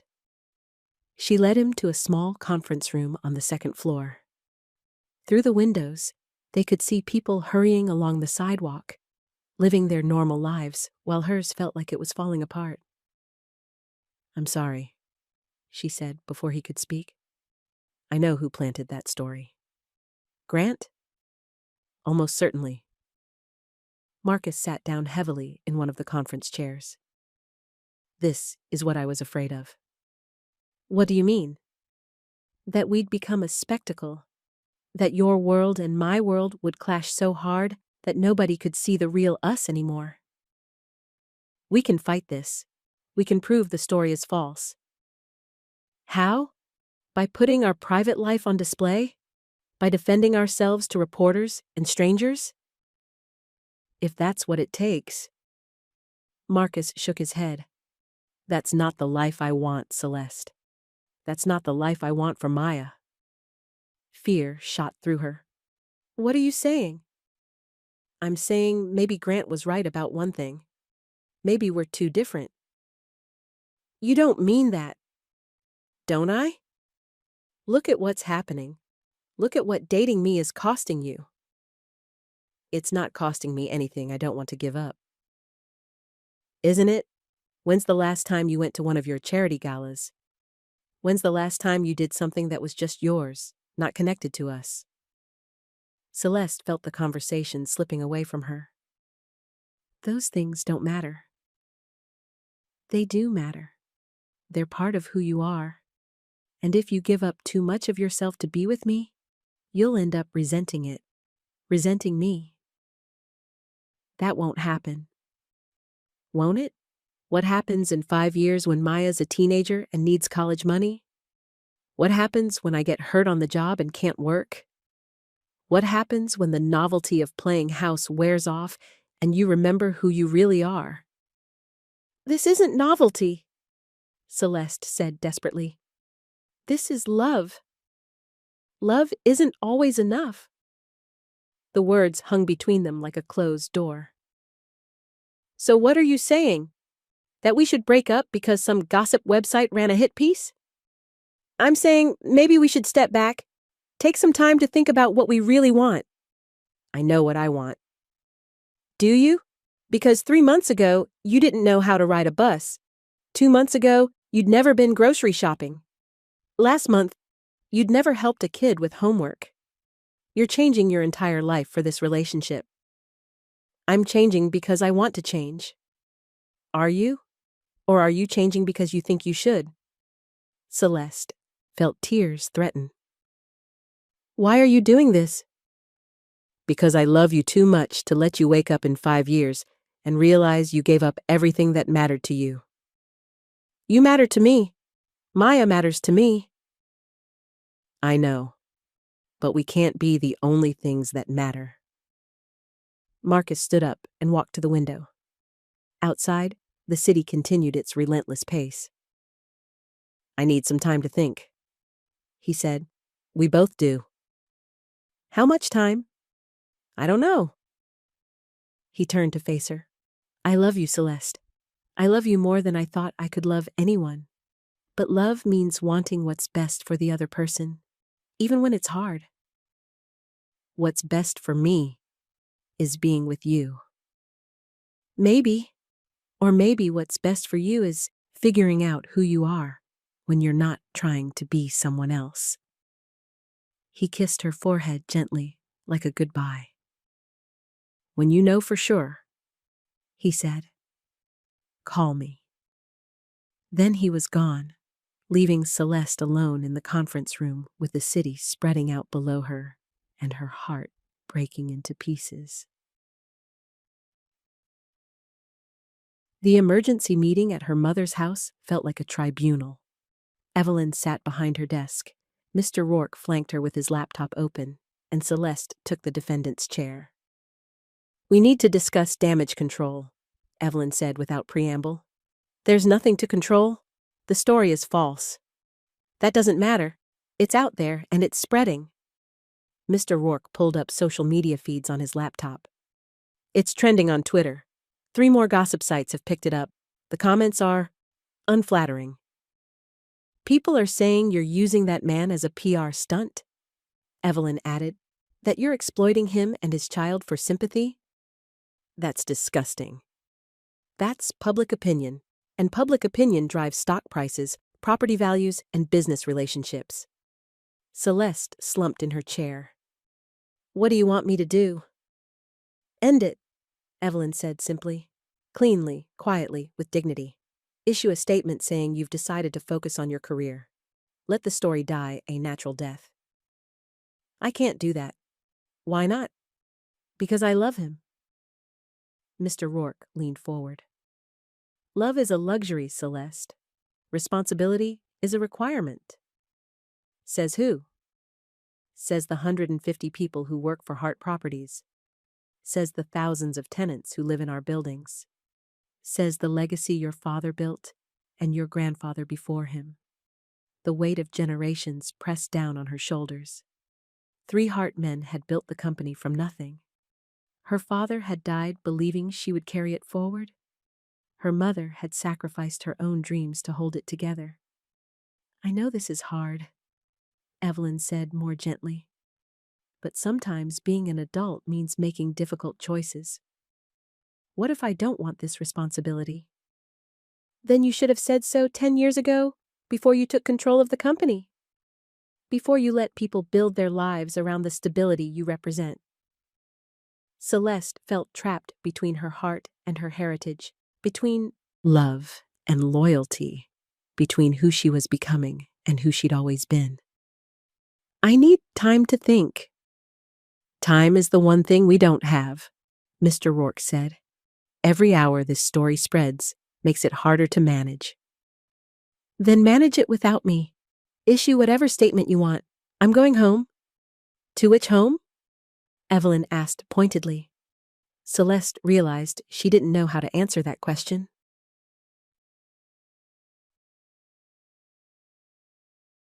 The penthouse felt like a mausoleum. 42nd floor silence, expensive furniture, and the echo of her footsteps on marble floors. Celeste stood at the floor-to-ceiling windows, looking out over the city where Marcus and Maya were probably having dinner at their small kitchen table. She'd left her key to their apartment on Marcus's desk before she came home. It felt like returning a piece of her heart. Her phone buzzed with messages she didn't want to read. Reporters, friends, social contacts. Everyone wanted to know her side of the story. But she didn't have a side. She just had a broken heart and a choice she didn't know how to make.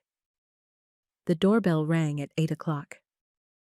Celeste wasn't expecting anyone, but when she looked through the peephole, she saw Maya standing in the hallway. She opened the door immediately. "Maya, what are you doing here?"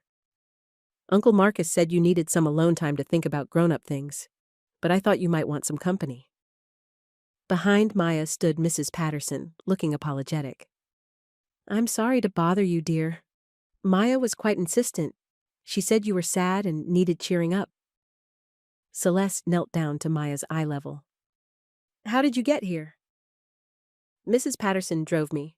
I told her it was an emergency." "What kind of emergency?" "The kind where someone you love is sad, and you can't just leave them alone." Celeste felt her eyes fill with tears. "Sweetie, Can I come in?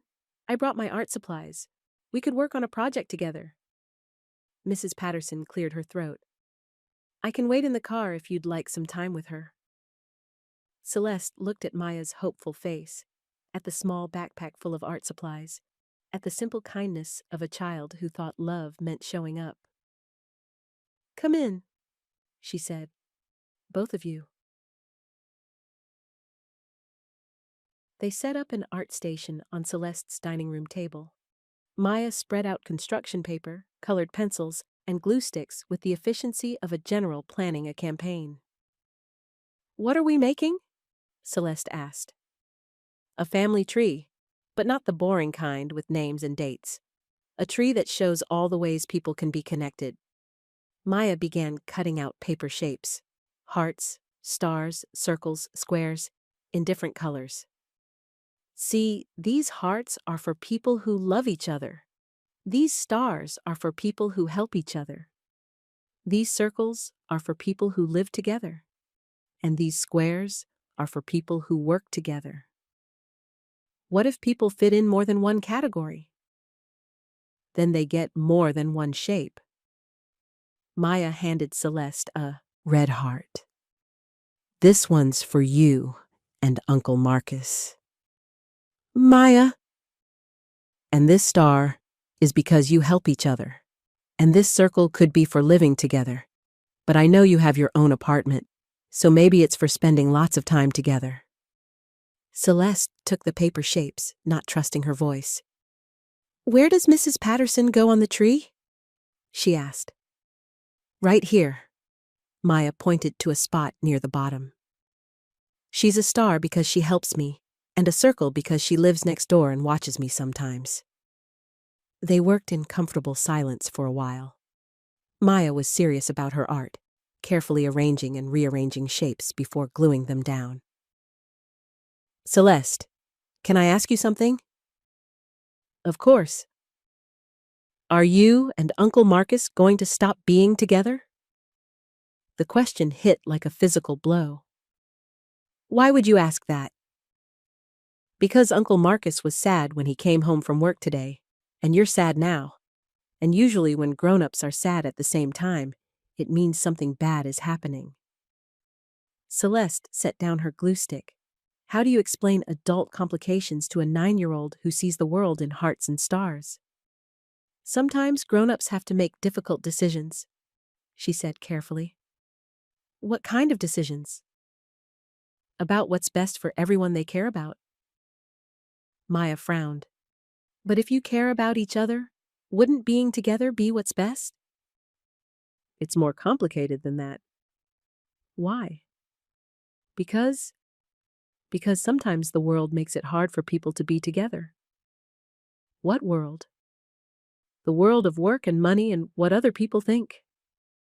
Maya considered this gravely. "Do you care what other people think more than you care about Uncle Marcus?" "No, baby. I care about him more." "Then why does it matter what they think?"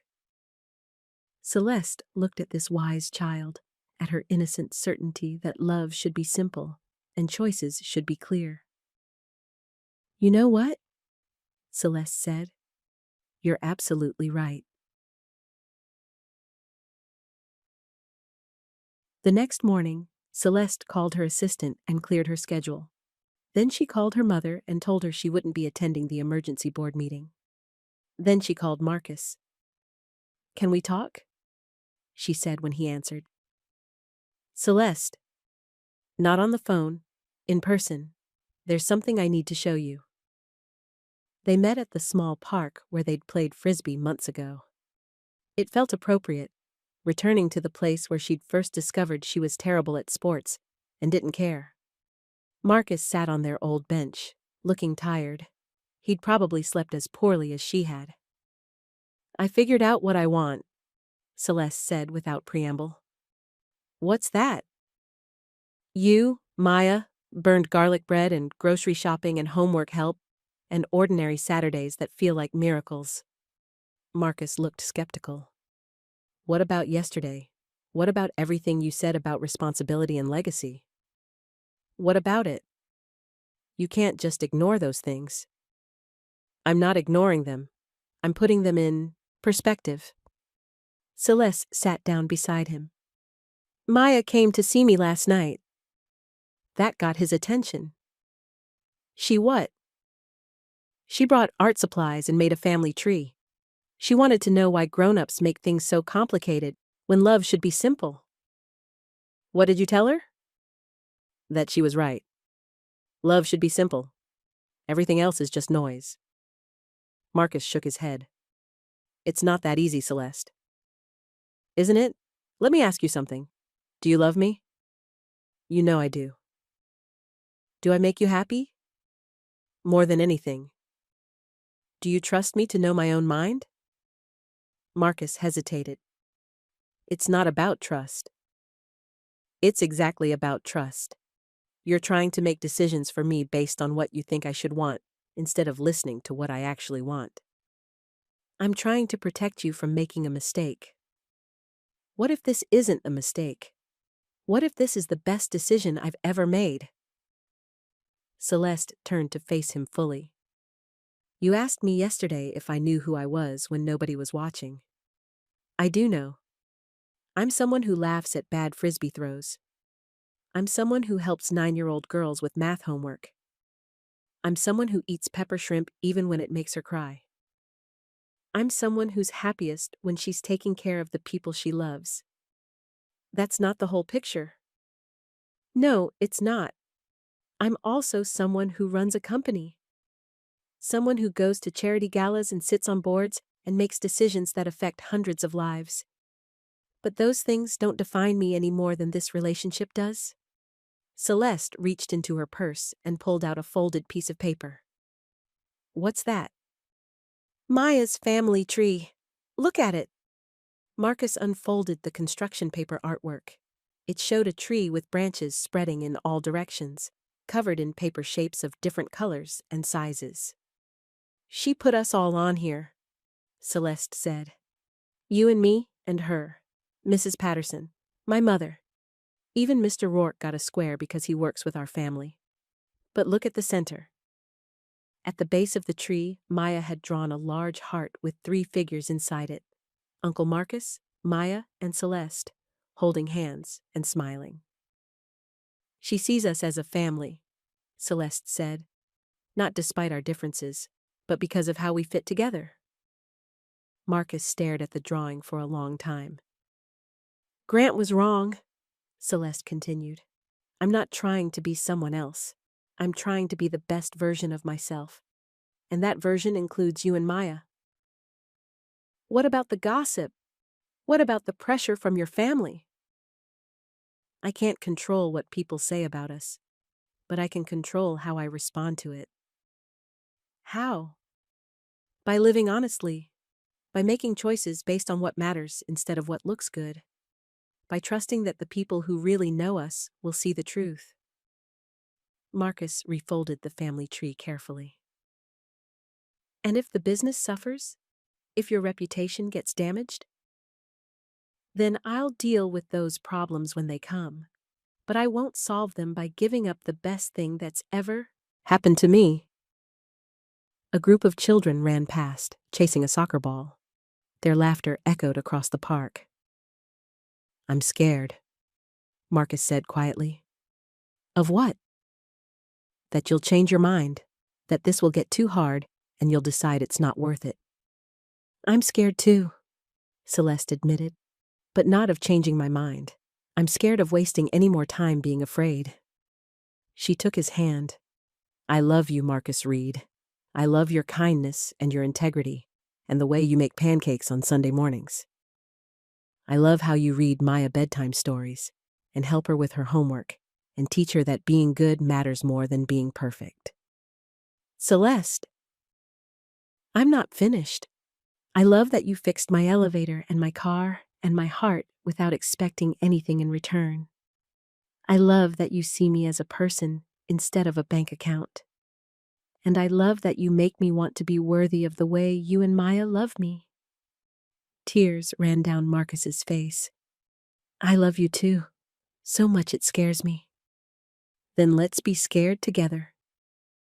This time, when they kissed, it felt like coming home. 2 hours later, they stood outside the Hart Properties building with Maya between them. A small crowd of reporters had gathered, alerted by someone that Celeste might make a statement. Are you sure about this? Marcus asked. I'm sure. What are you going to say? The truth. Maya looked up at both of them. Can I say something too? What do you want to say, baby girl? That we're a family and families stick together. Celeste felt her heart swell. That sounds perfect. They walked toward the reporters hand in hand. Camera flashes went off immediately, but for once, Celeste didn't care. Miss Hart, a reporter called out. Can you comment on the allegations that your relationship is a publicity stunt? Celeste stopped walking. Marcus and Maya flanked her, solid and warm and real. Yes, I can comment on that, she said clearly. Those allegations are false. Marcus Reed is not a publicity stunt. He's the man I love, the man I hope to spend the rest of my life with. What about the class differences? The public criticism? What about them? Marcus and I both work hard. We both care about our families. We both try to do the right thing.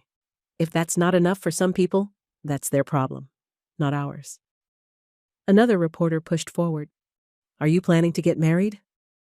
Marcus squeezed her hand. We're planning to build a life together. The details are private. Miss Hart, what do you say to critics who claim you're abandoning your responsibilities? I say they're wrong. I'm not abandoning anything. I'm choosing to live honestly instead of hiding who I am to please strangers. Maya stepped forward. Excuse me, she said in her clear 9-year-old voice. The reporters quieted, surprised. I just want to say that Celeste makes Uncle Marcus happy, and she makes me happy too. And I think that's what matters. A few reporters smiled. One of them knelt down to Maya's level. What's it like having Celeste as part of your family? Maya considered the question seriously. It's like having someone who helps with homework and remembers what kind of ice cream you like and gives the best hugs. She's not trying to be my mom, but she loves me anyway. That's pretty special. And what about you, Mr. Reed? The reporter turned to Marcus. What do you want people to know about your relationship? I want them to know that Celeste is the kindest, strongest, most genuine person I've ever met, that she's changed my life and Maya's life for the better, and that anyone who thinks this is fake or calculated doesn't know her at all. Final question, Miss Hart. Any regrets? Celeste looked at Marcus, then at Maya, then at the reporters and cameras documenting this moment. Just one, she said. I regret that it took me so long to figure out what really matters. Which is? Love, family, truth. Everything else is just details. They walked into the building together, leaving the reporters to file their stories.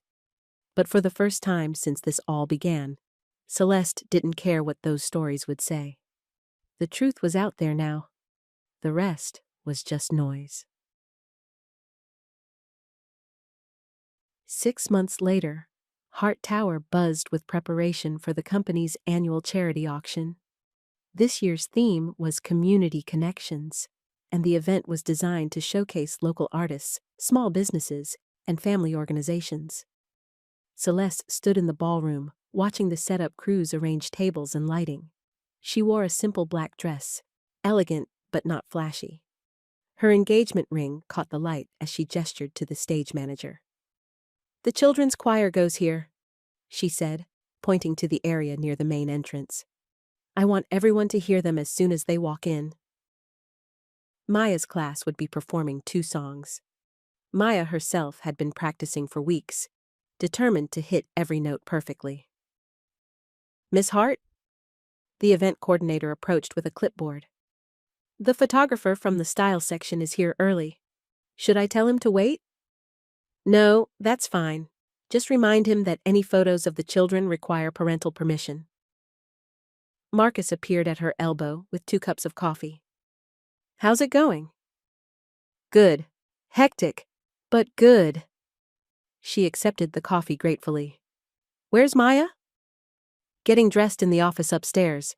Mrs. Patterson is helping her with the fancy shoes." "Is she nervous?" "Terrified, but the good kind of terrified. She wants to make us proud." "She already does." The ballroom was nearly ready. Round tables covered in white linens filled the space, each one adorned with centerpieces created by local artists. The auction items, paintings, sculptures, handmade jewelry, and gift certificates to small businesses were displayed along the walls. "This is beautiful," Marcus said, looking around. "Different from your usual events." "Better, I hope." "Definitely better."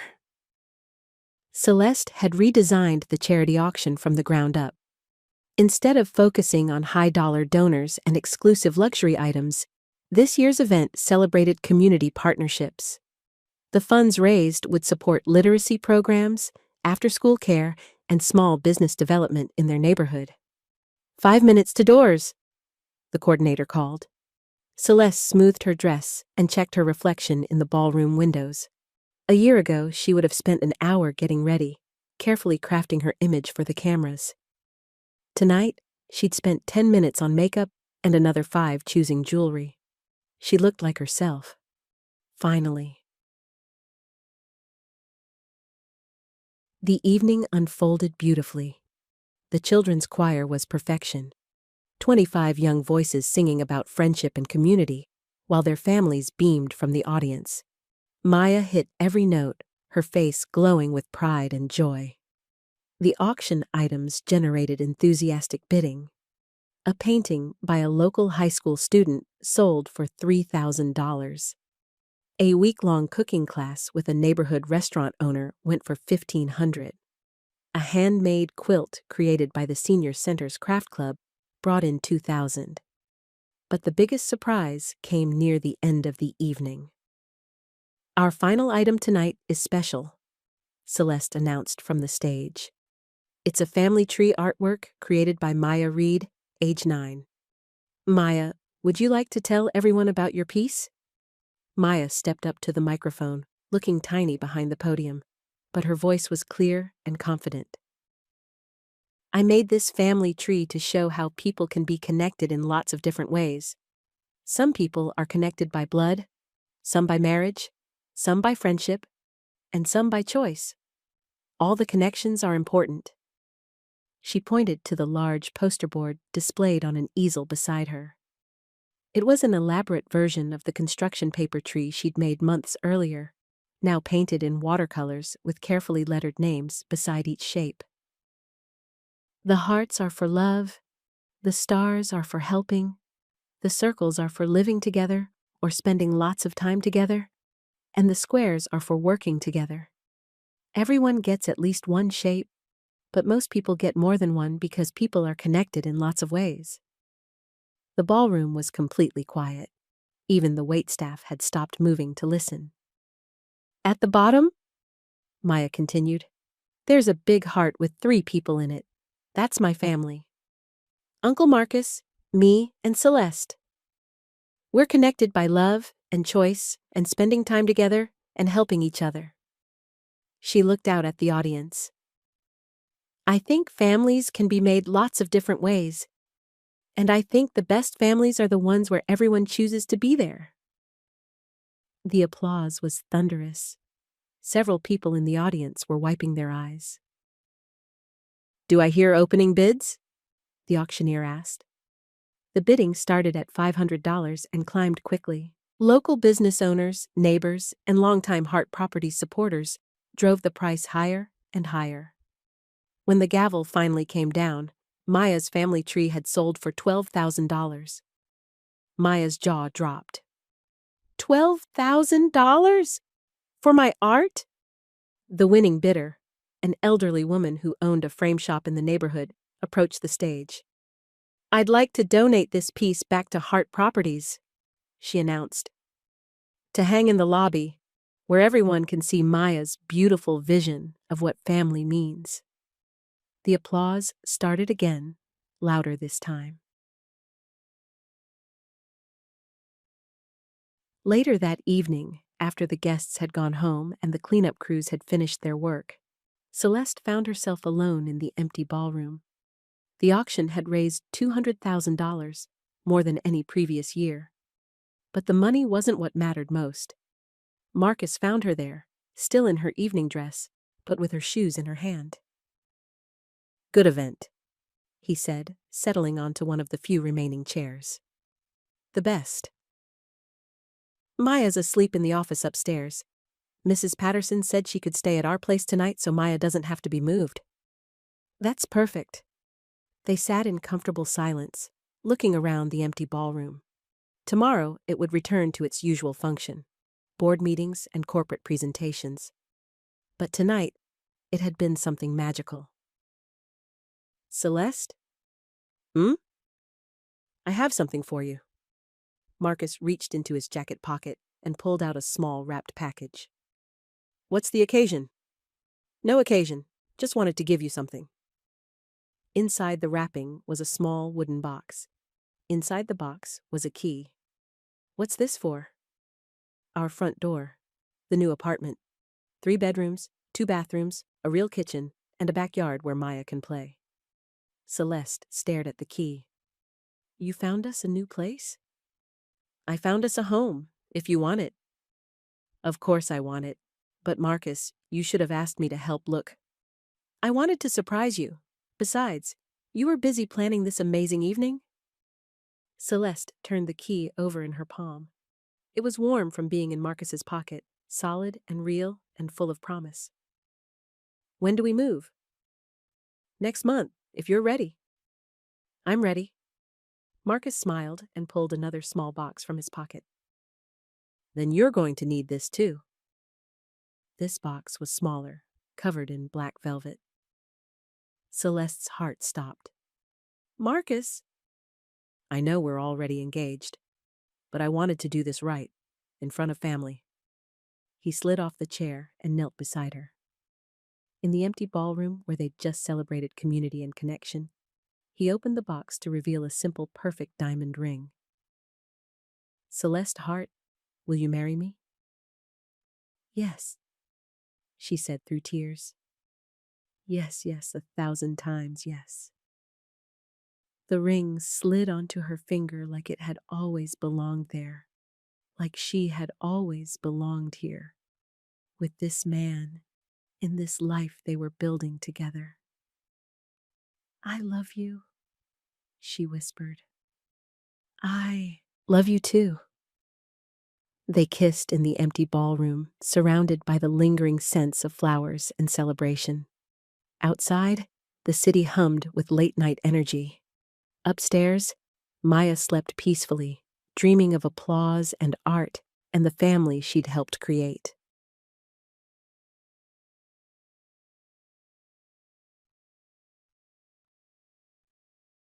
One year later, Maya's family tree hung in the lobby of Hart Tower, professionally framed and beautifully lit. Visitors often stopped to study it, drawn by the bright colors and the simple message that families come in all shapes and sizes.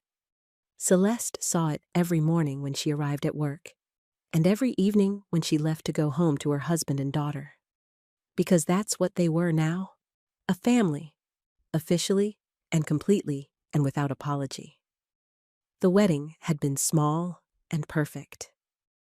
Maya was the maid of honor, wearing a yellow dress that matched the flowers in her bouquet. Evelyn walked Celeste down the aisle, tears streaming down her face. Mr. Rourke gave a reading about love and commitment that surprised everyone with its emotional depth. Grant Lowell had not been invited.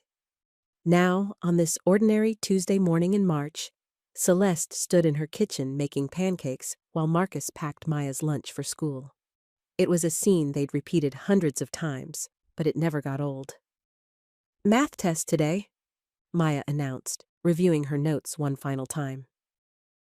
"You'll do great," Celeste said, flipping pancakes.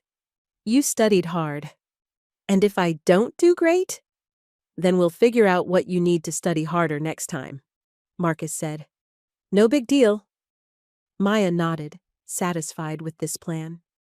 At 10 years old, she was still the family's voice of reason, still asking good questions and cutting through adult complications with childlike clarity. "Can Jessica come over this weekend?" she asked. "If it's okay with her parents," Celeste replied. "And can we make that chocolate cake recipe we saw on TV? The one with 17 ingredients and 4 hours of prep time? That's the one." Marcus laughed. "Sure, baby girl, if Celeste's feeling ambitious." "I'm always feeling ambitious," Celeste protested.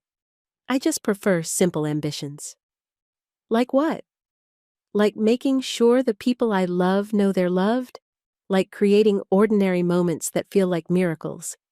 Like proving every day that families built on choice are just as strong as families built on blood." Maya looked up from her notes. "Is that what we did?" "What do you mean?" "Built a family on choice?" "Every single day," Celeste said. "We choose each other every morning. We choose to be kind and honest and supportive. We choose to be here, together, making pancakes and packing lunches and arguing about chocolate cake." "I like that," Maya said. "I like that it's a choice." "Me too," Marcus agreed. Outside, school buses rumbled down the street. Office workers hurried past with their coffee cups. The city woke up around them, full of people making their own choices about what mattered and who to love. Inside their small kitchen, 3 people who had found each other against all odds finished their breakfast and prepared to face another ordinary, extraordinary day. The pancakes were perfect.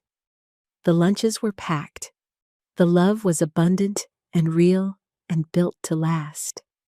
And in the lobby of Hart Tower, Maya's family tree continued to remind visitors that the best families are the ones where everyone chooses to stay. It was, Celeste thought, as she kissed her daughter goodbye and hugged her husband one more time, the most beautiful truth she'd ever learned. Love, when it's real, is always a choice. And she would choose this life, these people, this ordinary miracle, every single day for the rest of her life.